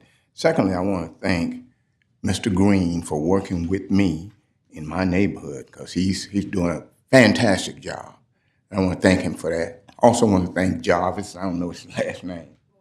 but he's doing a great job working with me as well to beautify my neighborhood. My neighborhood is Eden Gardens, and it's a pretty nice neighborhood. We have problems with trash, like Councilman Green is talking about, but they're helping me with that. But what I want to really talk about is adjudicated property. We have that in our neighborhood. And I talked with the, I think it's the SEER committee about that, and things that were coming back at me was, we can't do anything because of the time limit. And the time limit that they have on the adjudicated property is just really ridiculous. Because I conveyed to them that if an investor buys that property, he doesn't want to hold it for 2 years, 3 years for someone to come in and pay him for the taxes that he bought it for. He wants to get that property, get a clear title on it, and do what needs to be done to that property to bring it up. If not for beautification, but for a tax roll. But the time needs to change. 3 years, they're not going to buy it. And we don't need outside investors. That's what someone said at the meeting. And we need to get outside investors to come in and buy it. They're not going to buy it either. We have investors here. All we need to do is change the time. So my thing is, if you can talk to the legislatures, the people that's running the state, and get them to change the time, change it to 6 months instead of 3 years. I hate to bring up other cities, because when I do, people say, well, this is not that city. Houston, and I'm from Houston, by the way, had a 3-year thing as well, but they changed it to 6 months. And because they changed it to 6 months, you should go out and look at those places that had adjudicated property. It's beautiful. I can give you one particular one because I had property out there, and I always kept my property nice. And I keep it nice now. I have property here that I keep nice. But South Park, if you go to South Park, you see a completely different neighborhood. Time. I apologize. Thank you. My time's up. Okay, well, thank you very much. But if you can talk with the legislature, it'll be greatly appreciated. Thank you so much. Mr. Gerald Schaus.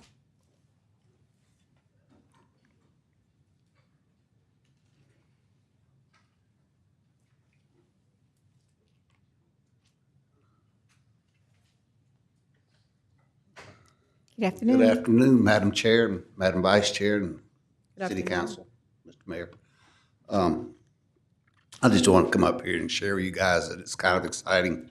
Okay. To see Mr. where Schaus, excuse me, can you, for the record, I need your name and address. Ma'am? I need your name and address for the record. Jerry Schaus, 5900 Greenwood Road, West Shreveport.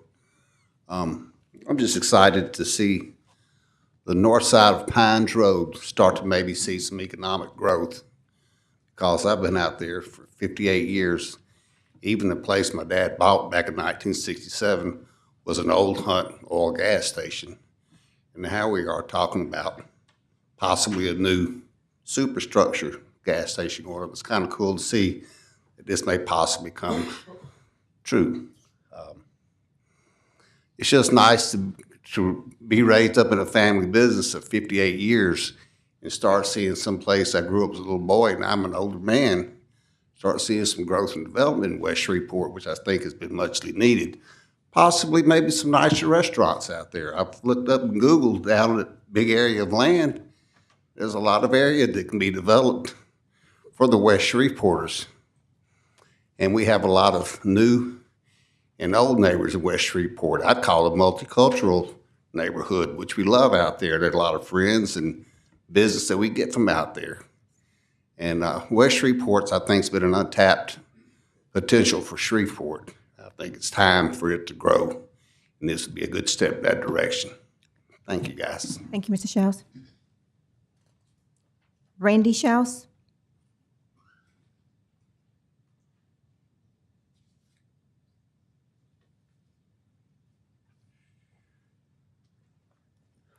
Good afternoon. I'm Randy Schaus, 5900 Greenwood Road. I just kind of want to echo what my brother said. We've been out there for, excuse me, for all of our lives. Many, many years ago, probably 30 plus years ago. My dad was propositioned about selling his property that was kind of across the street from where this project's going to go, hopefully. At any rate, there was nothing on the south side of Interstate 20. This was going to be a really large development. They were going to have all kind of stuff going in down that side of Interstate, but it wound up the piece on the corner, which would be the major piece of property, was tied up in a lawsuit. And so when that deal fell through, they just jumped on the other side of Interstate, and the next thing you knew, all those businesses and hotels and well, y'all know what's on that side of the Interstate. Anyway, I just think that that to have an opportunity to have a 24-hour facility there. I've said this before. We have quite a business. We have lots of deliveries that come to us overnight. Most of them come from Texas. For them to be able to have a place to refuel and get them something to eat would be fantastic before they travel back. I hate to say it, but I work so late most every day that it'd be nice for me to stop and get a little something on my way home too. Most places are closed. Anyway, I just think that it'd be great for our end of town to see some development and some a lot of opportunity for employment, especially lighten up the area. I think it could be really beautiful. So anyway, that's all I wanted to say. Thank you, guys. Mr. Schaus, thank you. Councilman Green got a question for you. Mr. Schaus? Yes, sir. What business do you all have? Schaus Collision Repair. Okay. My dad started that business in 1967. I was thinking I came out to, I had problems with my truck, had to be repaired. And I wanted to say that you all have top-of-the-line customer service. And you all really made me feel welcome when I came. I thought that was you, but I just wanted to say I appreciate that. We try really hard. We had a lot of practice. Yes, sir. You've done a good job. Thank you. Mark Donahue?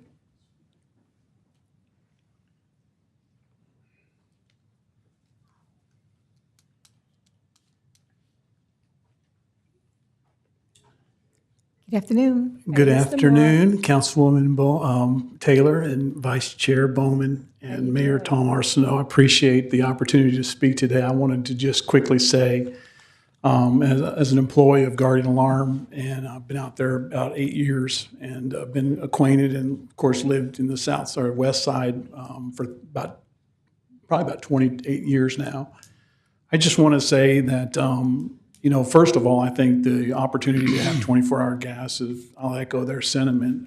Of course, having a business there to have market-priced gas on the north side of the Interstate 20 there on Pines Road is important to us with our fleet of vehicles that leave every morning.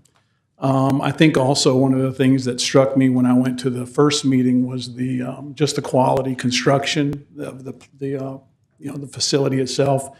The fact that it's really well lit was really impressive. Being in the security business, that's very important to me to be able to, if I'm going to get gas, especially in the evening time or dark night hours, I want to make sure that I'm just got good lighting, or if I send my wife by there, she's got good lighting.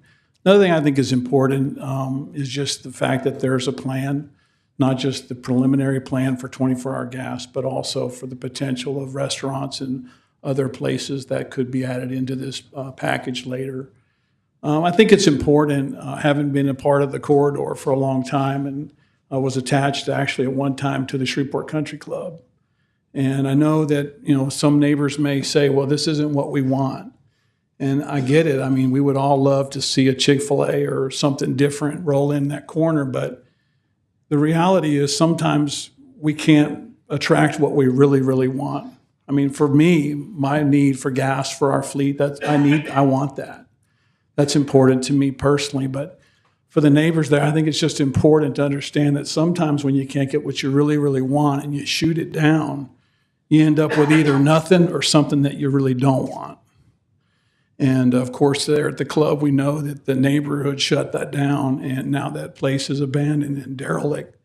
And so I just would love to see not only the growth and the expansion to the West Side corridor for all the reasons that were already said, but I just think it's a win. I really do. I think it's a good opportunity for our part of town. So thank you. Thank you so much, and I'll see you at that zoning meeting in July. Dr. Jerome Cox.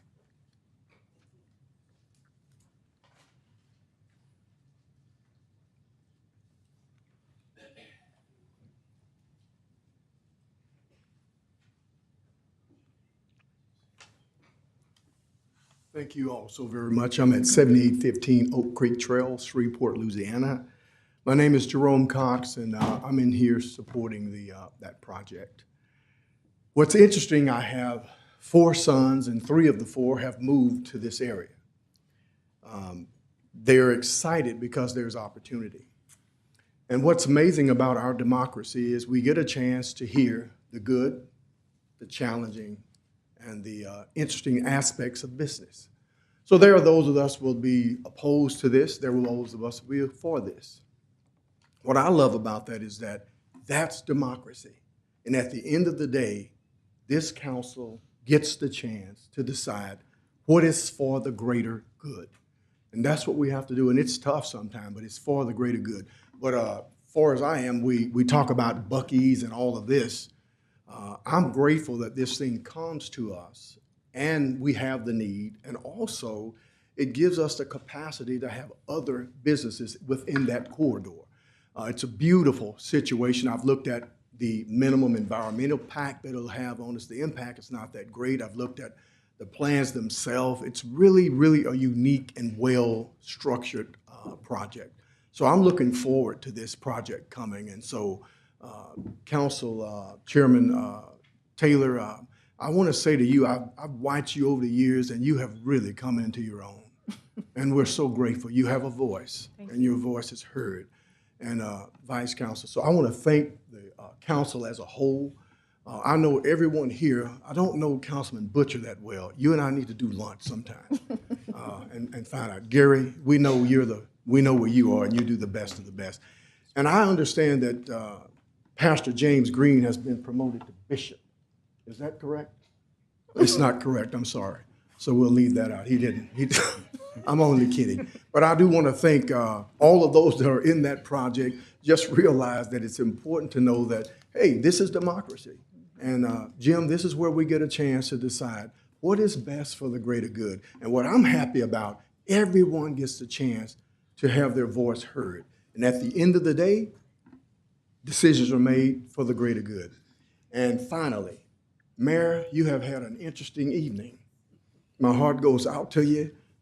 So I would suggest to you all, why don't you just sit down and have lunch and do some dinner with your council folks so that we don't sit 45 minutes watching this incredible feast of beating go on here. My God, it was quite interesting to me.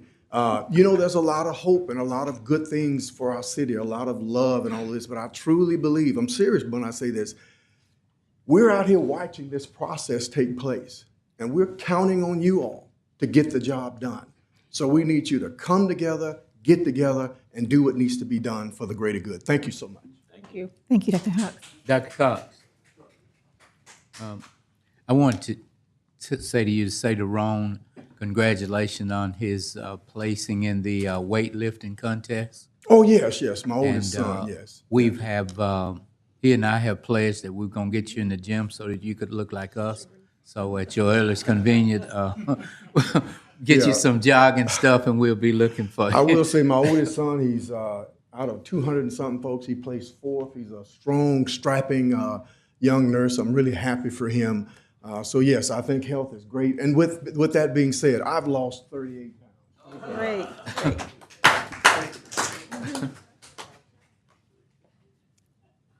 Mr. Sharif.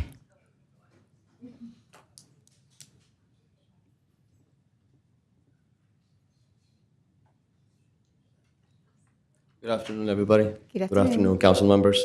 I'm here, my name is Sharif Dar Khalil, 4461 Pines Road in Shreveport. I'm also here to talk about that project, the new proposed 7-Eleven project on Pines Road and Greenwood. I'm here to give you some reasons of why you should object the project. My opposition is rooted in 3 critical points: the unnecessary market saturation, low population density, and the direct devastating impact on existing local businesses like mine. Because I own the gas station across the street. I want to remind the council of the strong community sentiment expressed earlier this year at the second neighborhood meeting. Councilwoman Bowman thoughtfully acknowledged the overwhelming community opposition of this project.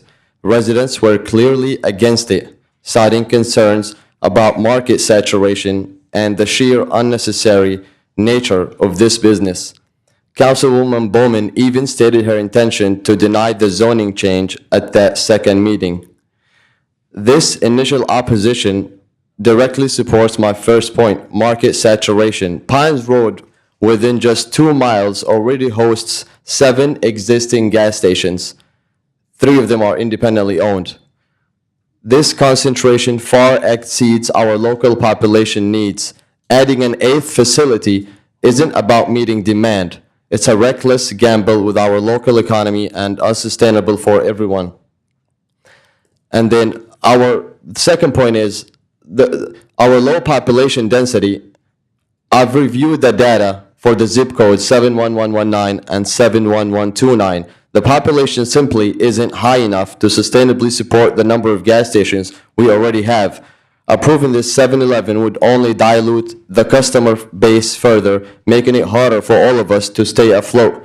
There is no genuine need for another gas station or convenience store at that location.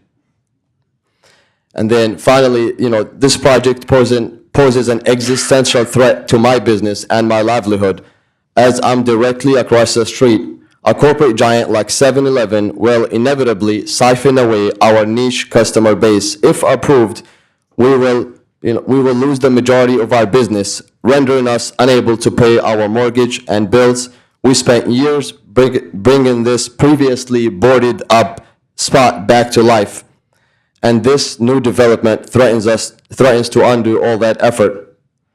This, 7-Eleven is a multi-billion-dollar corporation that can build anywhere. There are plenty of empty, suitable parcels and lands in Shreveport where a new store could genuinely serve a need without harming existing local businesses. We, however, cannot relocate. This business is our main source of income, our livelihood. We have nowhere else to go. Mr. Sheriff? Yes. Your time is expired, but since you called my name, I have to defend myself. Yes, ma'am. At the second meeting we had, the MPC, we did deny that because there was an RV park that was going to be attached, and it was going to be a truck center.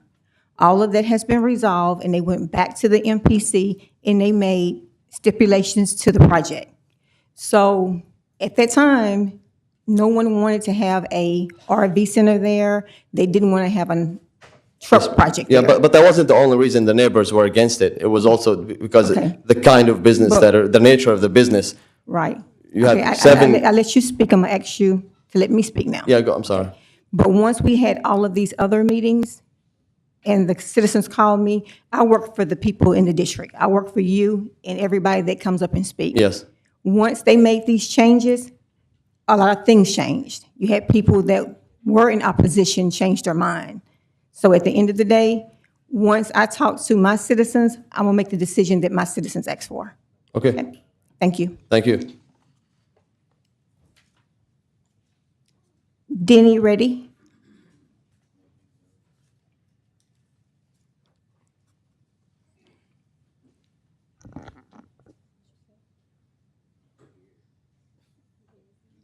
Shh. Both of y'all. Good afternoon. Good afternoon. Wow, what a heavy day. Right. I actually read a scripture about 2 years ago that I just briefly want to share, and I won't go over my 3 minutes. I Right. promise. Can I get your name and address for the record? I'm sorry.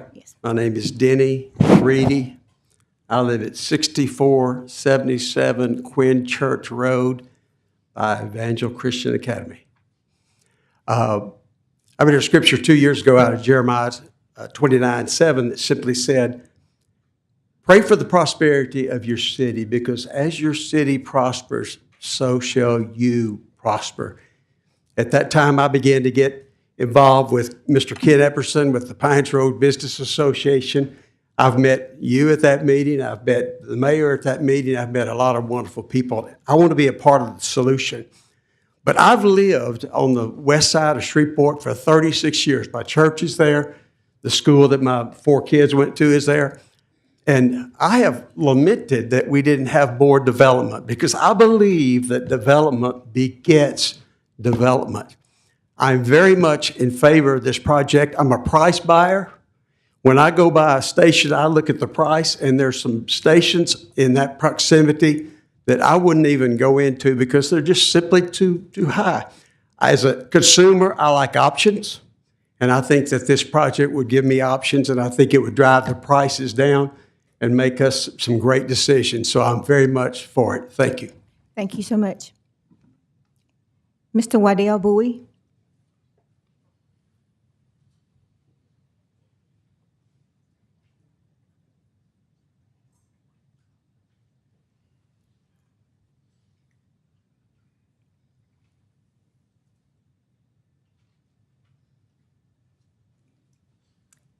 Good afternoon, everyone.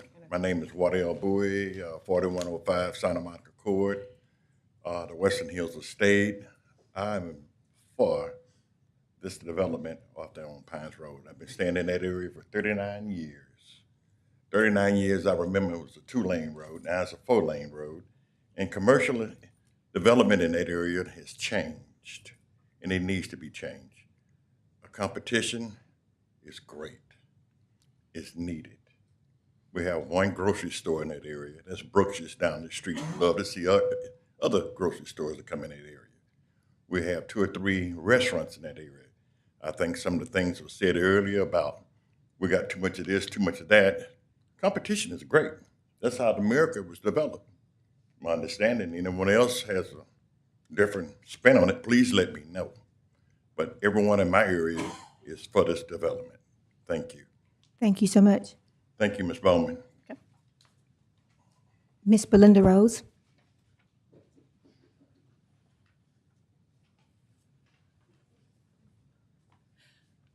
I want to say good afternoon. Good afternoon. Madam Chair, thank you for voicing those words that I might have to go to my pastor study because I feel just that strong as well. My name is Belinda Rose, 1017 Babylon Road, Shreveport, Louisiana, 71106. Welcome to my world of not being heard or informed. For 58 years, I've lived in Cedar Grove by way of Pine Valley, Eden Garden. And I say, having 5 council members to represent out of 7 council members, it is challenging. And I want to thank Councilman Brooks for coming to the May meeting. Mr. Talafair, I want to thank you for informing us why you couldn't be there. But I will say this, this is not a one-size-fits-all, the block by block. What goes on in my community, you've never been there, so you can't tell me what goes on in my community. You don't know the need in my community because you don't care to engage in the people in my community. And I've sent out emails to the head and to all the council members to just come, engage, talk to the members in the community. We don't bite. We don't mind eating. But we're tired of not being heard.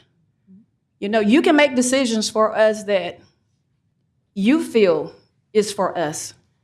But we live there. We're not visiting where we live. You know, I live on Babylon, and I'm 4 houses from the $200,000, $300,000 to $1 million homes. And I rely on some of my neighbors to help us out to get those responses or to get even the police to come out at one time. When we used to hear the gunfires, you wondered if you sleep up on your bed or sleep on the floor.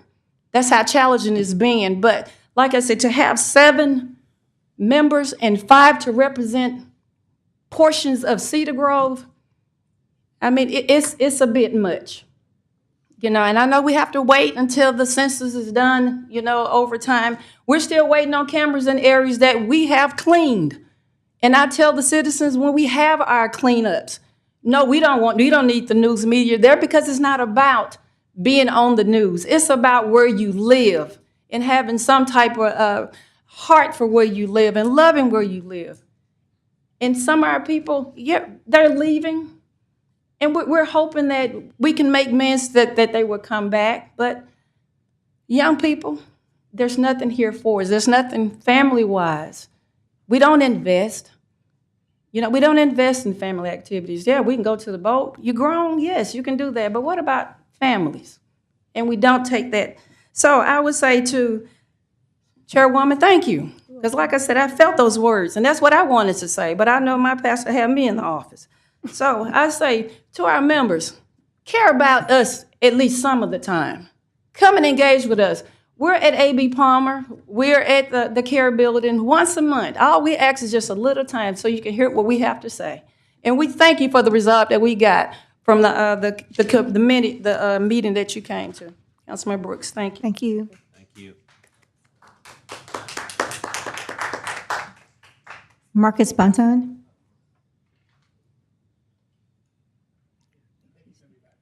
Tomorrow. Okay, thank you.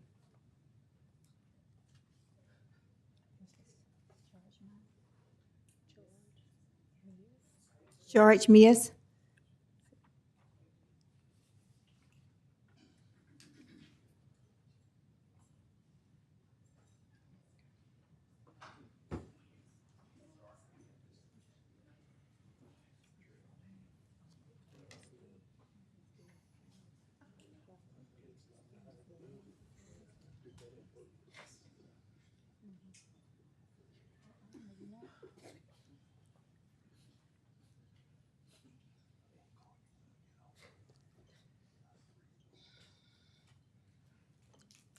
Good afternoon.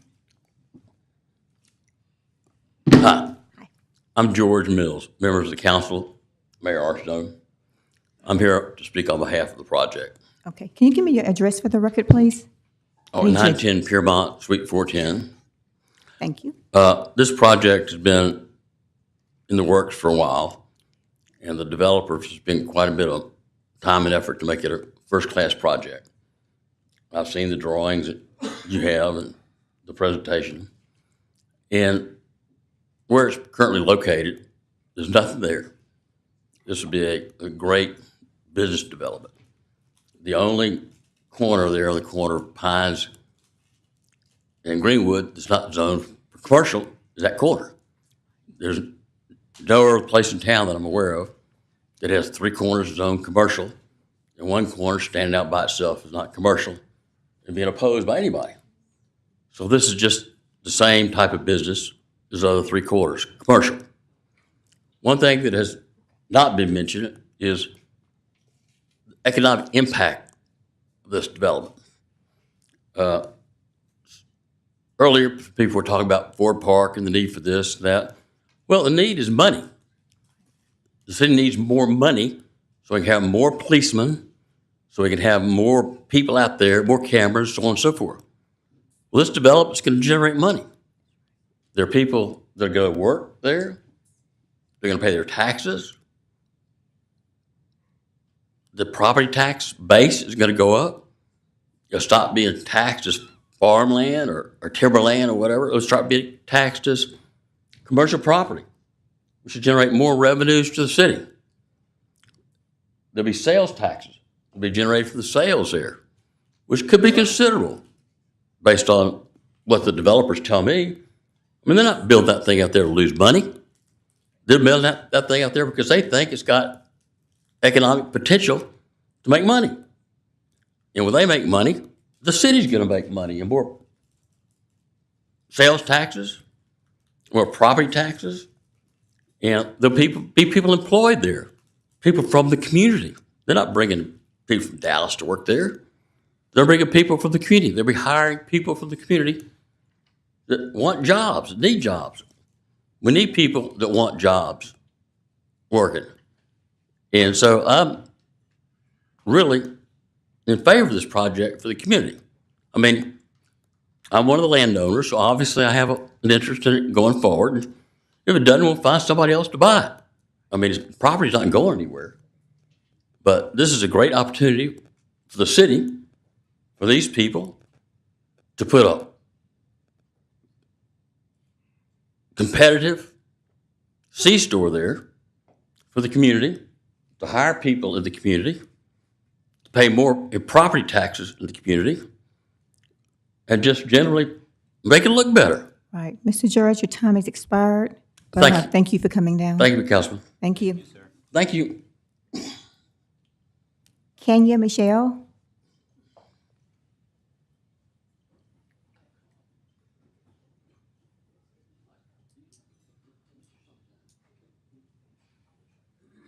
Good afternoon. Kanya Michelle, 3311 Line Avenue. Good afternoon, council members. I am here today to seek clarity and understanding about the city's relationship moving forward with federal immigration enforcement. On June 10, the SPD conducted a planned enforcement checkpoint in the middle of a residential neighborhood on the 100 block of Southfield. While the SPD was not transparent about federal immigration enforcement being present at the checkpoint preceding or following the event, in either their press release or social media post, it was reported by two separate local news outlets that ICE was at the checkpoint for a period of time in unmarked cars to enforce the breaking of state laws. I've heard a rumor that one person was detained from this checkpoint, but due to the lack of transparency surrounding this joint event, we can't really know for sure how our community was impacted. According to the ICE website, federal immigration enforcement only conducts targeted actions and does not operate roadblocks or checkpoints, but they were present at a checkpoint in our city with our city police in a residential neighborhood for a period of time. So this leads me to my questions. In what capacity is our SPD working with ICE? Did ICE randomly arrive on the scene to assist despite the fact that they state on their website that they do not operate checkpoints? Was ICE invited to this checkpoint? And most importantly, moving forward, what will our relationship be with ICE in the future? Can we expect our city to participate in the ICE 287G program like our neighbors across the river in Bossier City? These questions deserve a transparent conversation so that citizens can be made aware of the possible outcomes which would impact families and businesses all over town. According to my limited research on the topic, when communities participate in the ICE 287G program, negative outcomes follow, including increases in racial profiling, increased fear among those from immigrant communities, which can lead to reluctance to report crime, and communities which participate in this program are more likely to also engage in constitutional violations. As a citizen concerned about families in my community, and as a business owner who has concerns for my peers, many of whom are immigrants themselves and also employ immigrants, I personally do not want for Shreveport what is happening in Bossier City as a result of participation in the ICE 287G program. Thank you for your time, and I look forward in hope that this matter will be addressed in a transparent fashion moving forward. Ms. Michelle, when did you say that occurred? June 10th. June 10th? It was Southfield Road, 100 block. There are two articles. One of them was one of the radio stations, and the other one was Shreveport Times. So, Dark, would somebody from the administration give her an answer? If you leave your contact information, then. I believe the chief could help you with that. Thank you. We will get back with her. Thank you. Brian Oprah?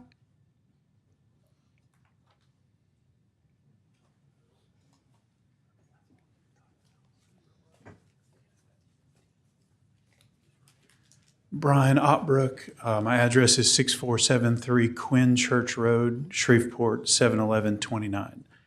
And I'm here in support of the zoning case 24203C for the 7-Eleven to be constructed on north of I-20 on Pines and Greenwood Road.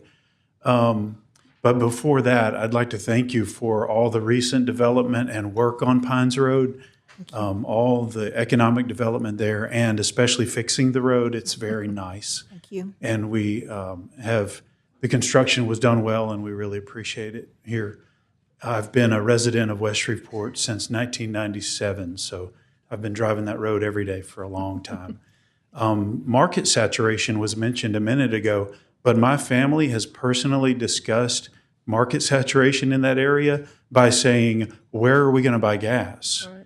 And when people are coming down I-20, not to be against all the other exits in Shreveport, but exit 10 is a premium exit. Yes. And if you turn to go to Panda, the new Panda, yes, and the new Golden Chick, and the new Starbucks, there is only one other option. And I know that they don't want to lose business, but their gas is about $4.49 right now. So I think 7-Eleven could sell some gas to some other folks, even if both sides are busy.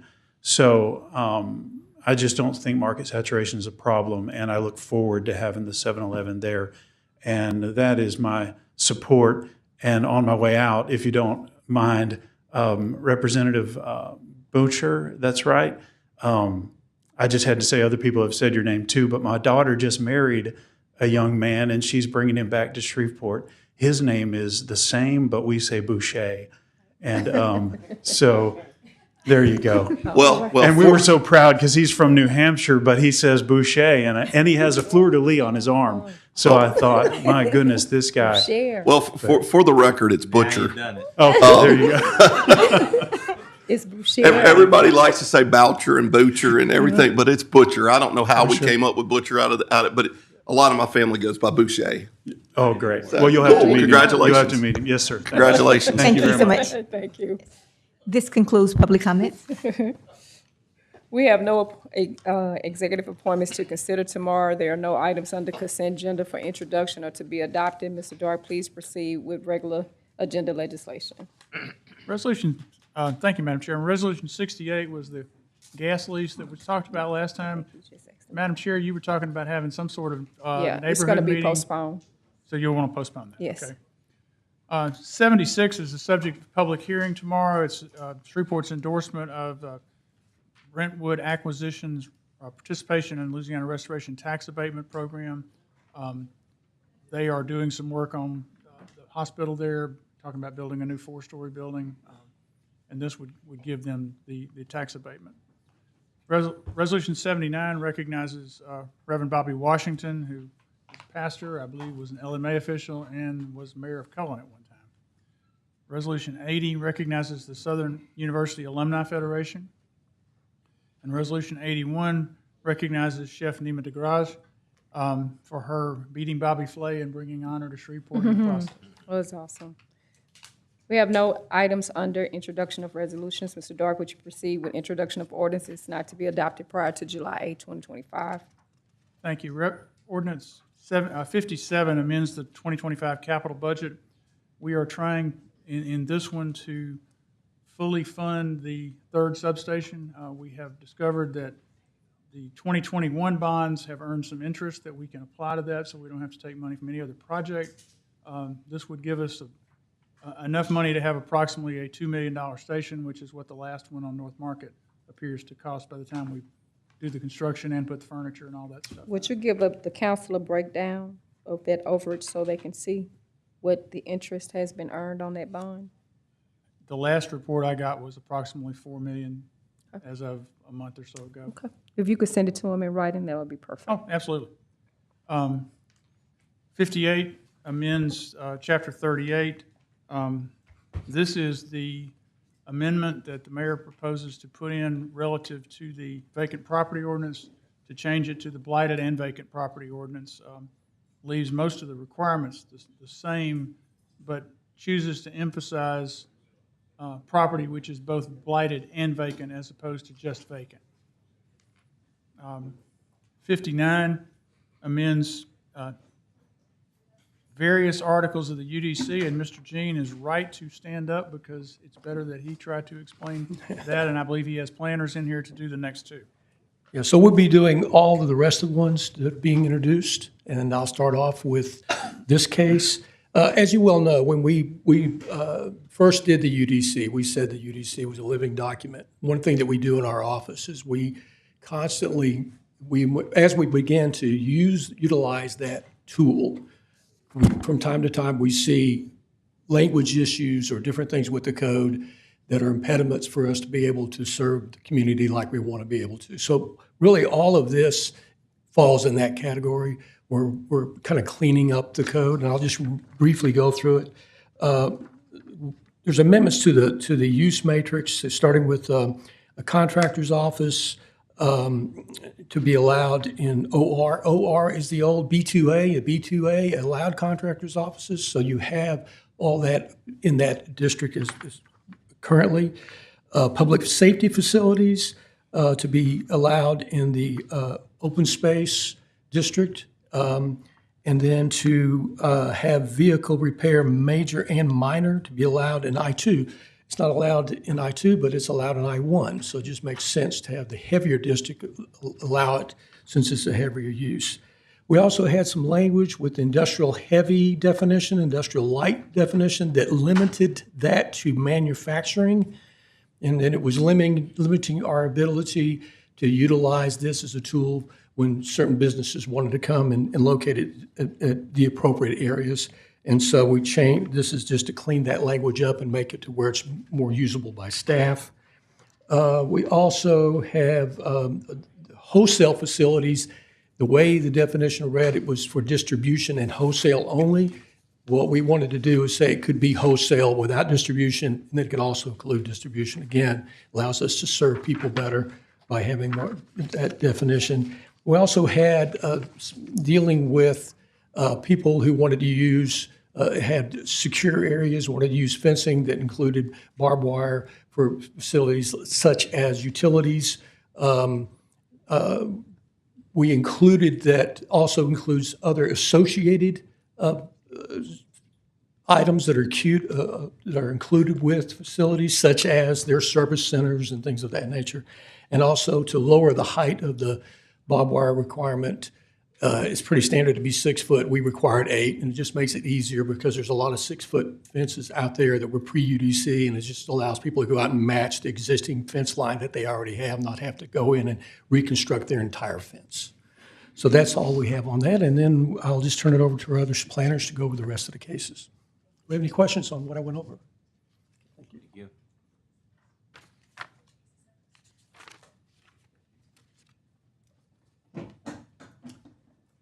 All right. I'll be quick because I know that we have briefed this case in a past hearing. This is for the SWEPCO Service Center. They are expanding their vehicle operation facility to the old Hillsdale Elementary School site. What they're wanting to do is put a vehicle repair facility to take care of their vehicle fleet that is stored next door. Vehicle repair heavy is the use here, or major is the use, so that's engine rebuilding or more intense repair on vehicles.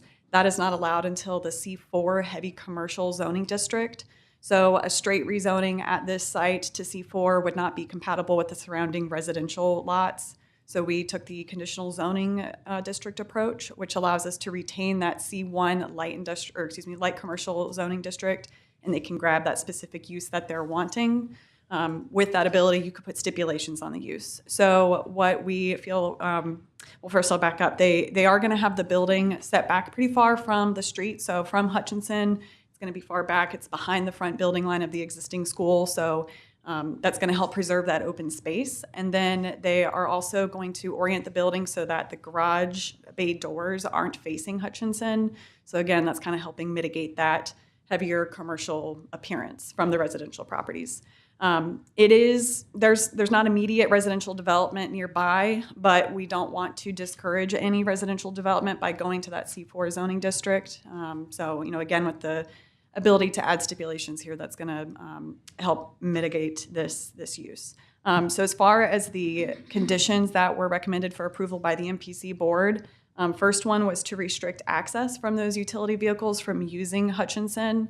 They're only going to be allowed to access the site from the existing SWEPCO facility, so it's going to minimize the impact of heavier vehicles coming through where those residential properties are to the south. And then increasing the buffer yard on the north side of the property. Right now, it's just a 10-foot minimum buffer yard. We recommended that it be increased to 30 feet. Again, that property to the north is not developed, but we don't want to discourage development. And so that buffer yard just restricts the area where development could occur. And then last one is enhancing the landscaping along Hutchins Street with 2 times the minimum required number of trees.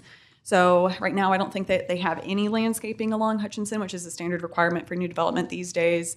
And then just as an added benefit, increasing that requirement to help with the appearance of the facility that would be going in there.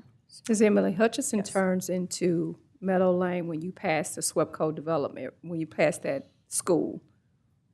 The trucks are coming on the opposite end? So the where trucks through from Part 3 Golf Course, they're coming from that end? So the trucks would be coming from off Jefferson Page up on Kyle Street, I think is the name of the right of way there.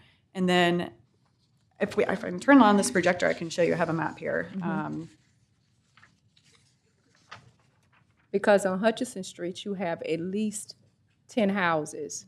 That's right there when time you turn on the street. So here's Hutchinson, and then in the hatching is our proposed development here. So the trucks would be coming off of Kyle Street. So here's Jefferson Page, Right. Kyle Street up and through the existing development, and then over. Okay.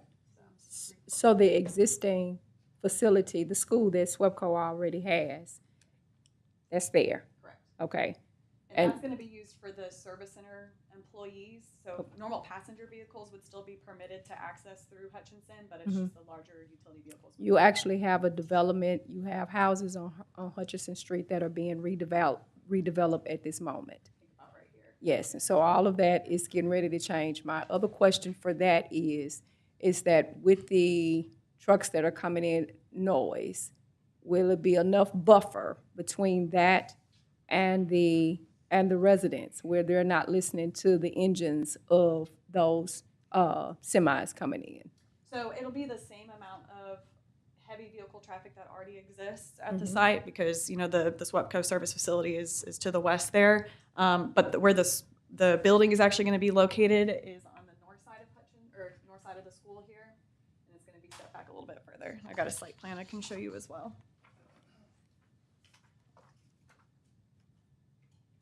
So here is where the proposed building is going to be. So you have this kind of existing buffer here from where the school is to separate where those new houses are going to be going and where that existing residential houses are located. Is it a 24-hour operation?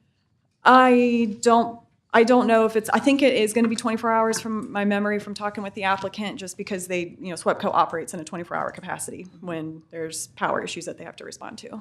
I just want to make sure that there isn't, from those trucks and from them entering, that the residents are not concerned with any noise from those particular engines or the garage.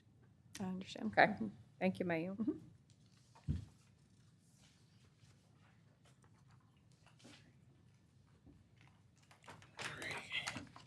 Hello.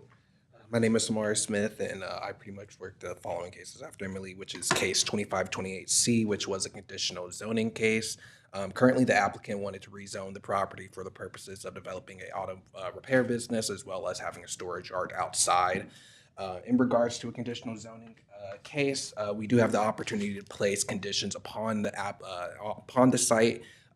Basically, the applicant will be able to have selective uses, just as Emily did explain. But we basically placed those conditions there to hopefully regulate and mitigate its impact within the community that it's located in. Currently, in regards to our review of that site, there were some compliance issues that we did investigate whenever we did review this site, such as setbacks for structures, screening of the actual property, and then structural issues in comparison to the actual principal structure. Basically, that means that there are some structures that are a lot larger than the principal structures that were originally built at that lot. In regards to the following conditions that we did place on this use itself, we did want to have the applicant relocate his parking at the current moment, which I do have some photos that hopefully paint a better picture of what's currently out there. That way you can kind of see that, and I'll go ahead and turn on this as well. So that's currently the front of the property. As you can kind of see, the applicant does have a lot of vehicles that are located out there, so we did want him to go ahead and relocate those to the rear of the property. We also did want to have the applicant as well as preserve the existing landscaping. So currently right now, the property is completely surrounded by bamboo and trees that hopefully aids in screening the property from outside viewership of the lot. And we can kind of just go back through like properties. So this is also out there in addition to it. Those are his loading bays for his current active use that's out there. And then we do have these fencing. But as you can kind of see with these pictures, there's a lot of natural landscaping that's already out there that's at that property. We just keep on going. Another thing that we did want to hopefully have the applicant do was complete the fencing around the property, as we can kind of see right there. He does have some fencing that is located at that site, but it's not complete. Ideally, our goal would be to hopefully have him screen off the property from the adjacent lots that are out there. That way we don't have neighbors walking outside of their property and having visible access to his property.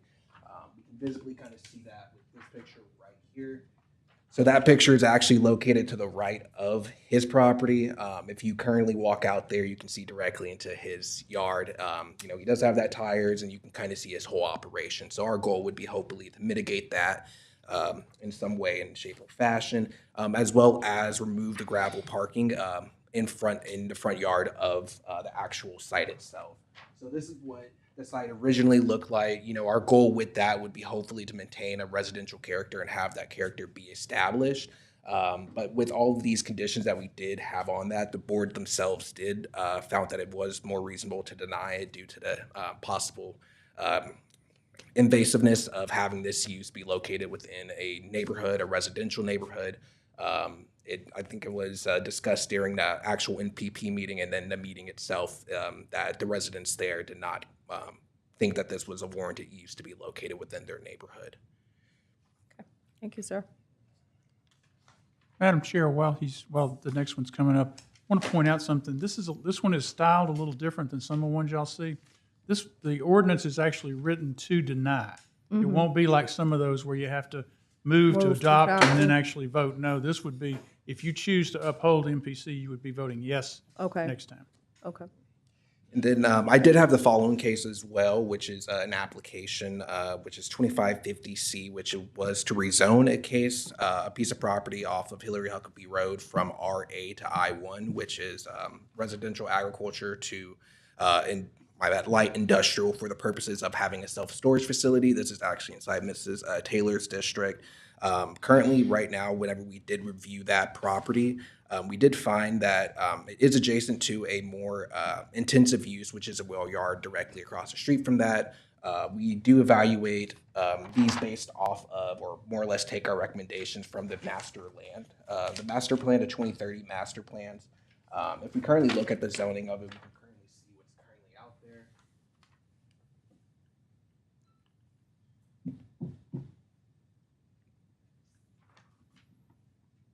So we do have that I2 zoning that is located across the street, as I was stating before.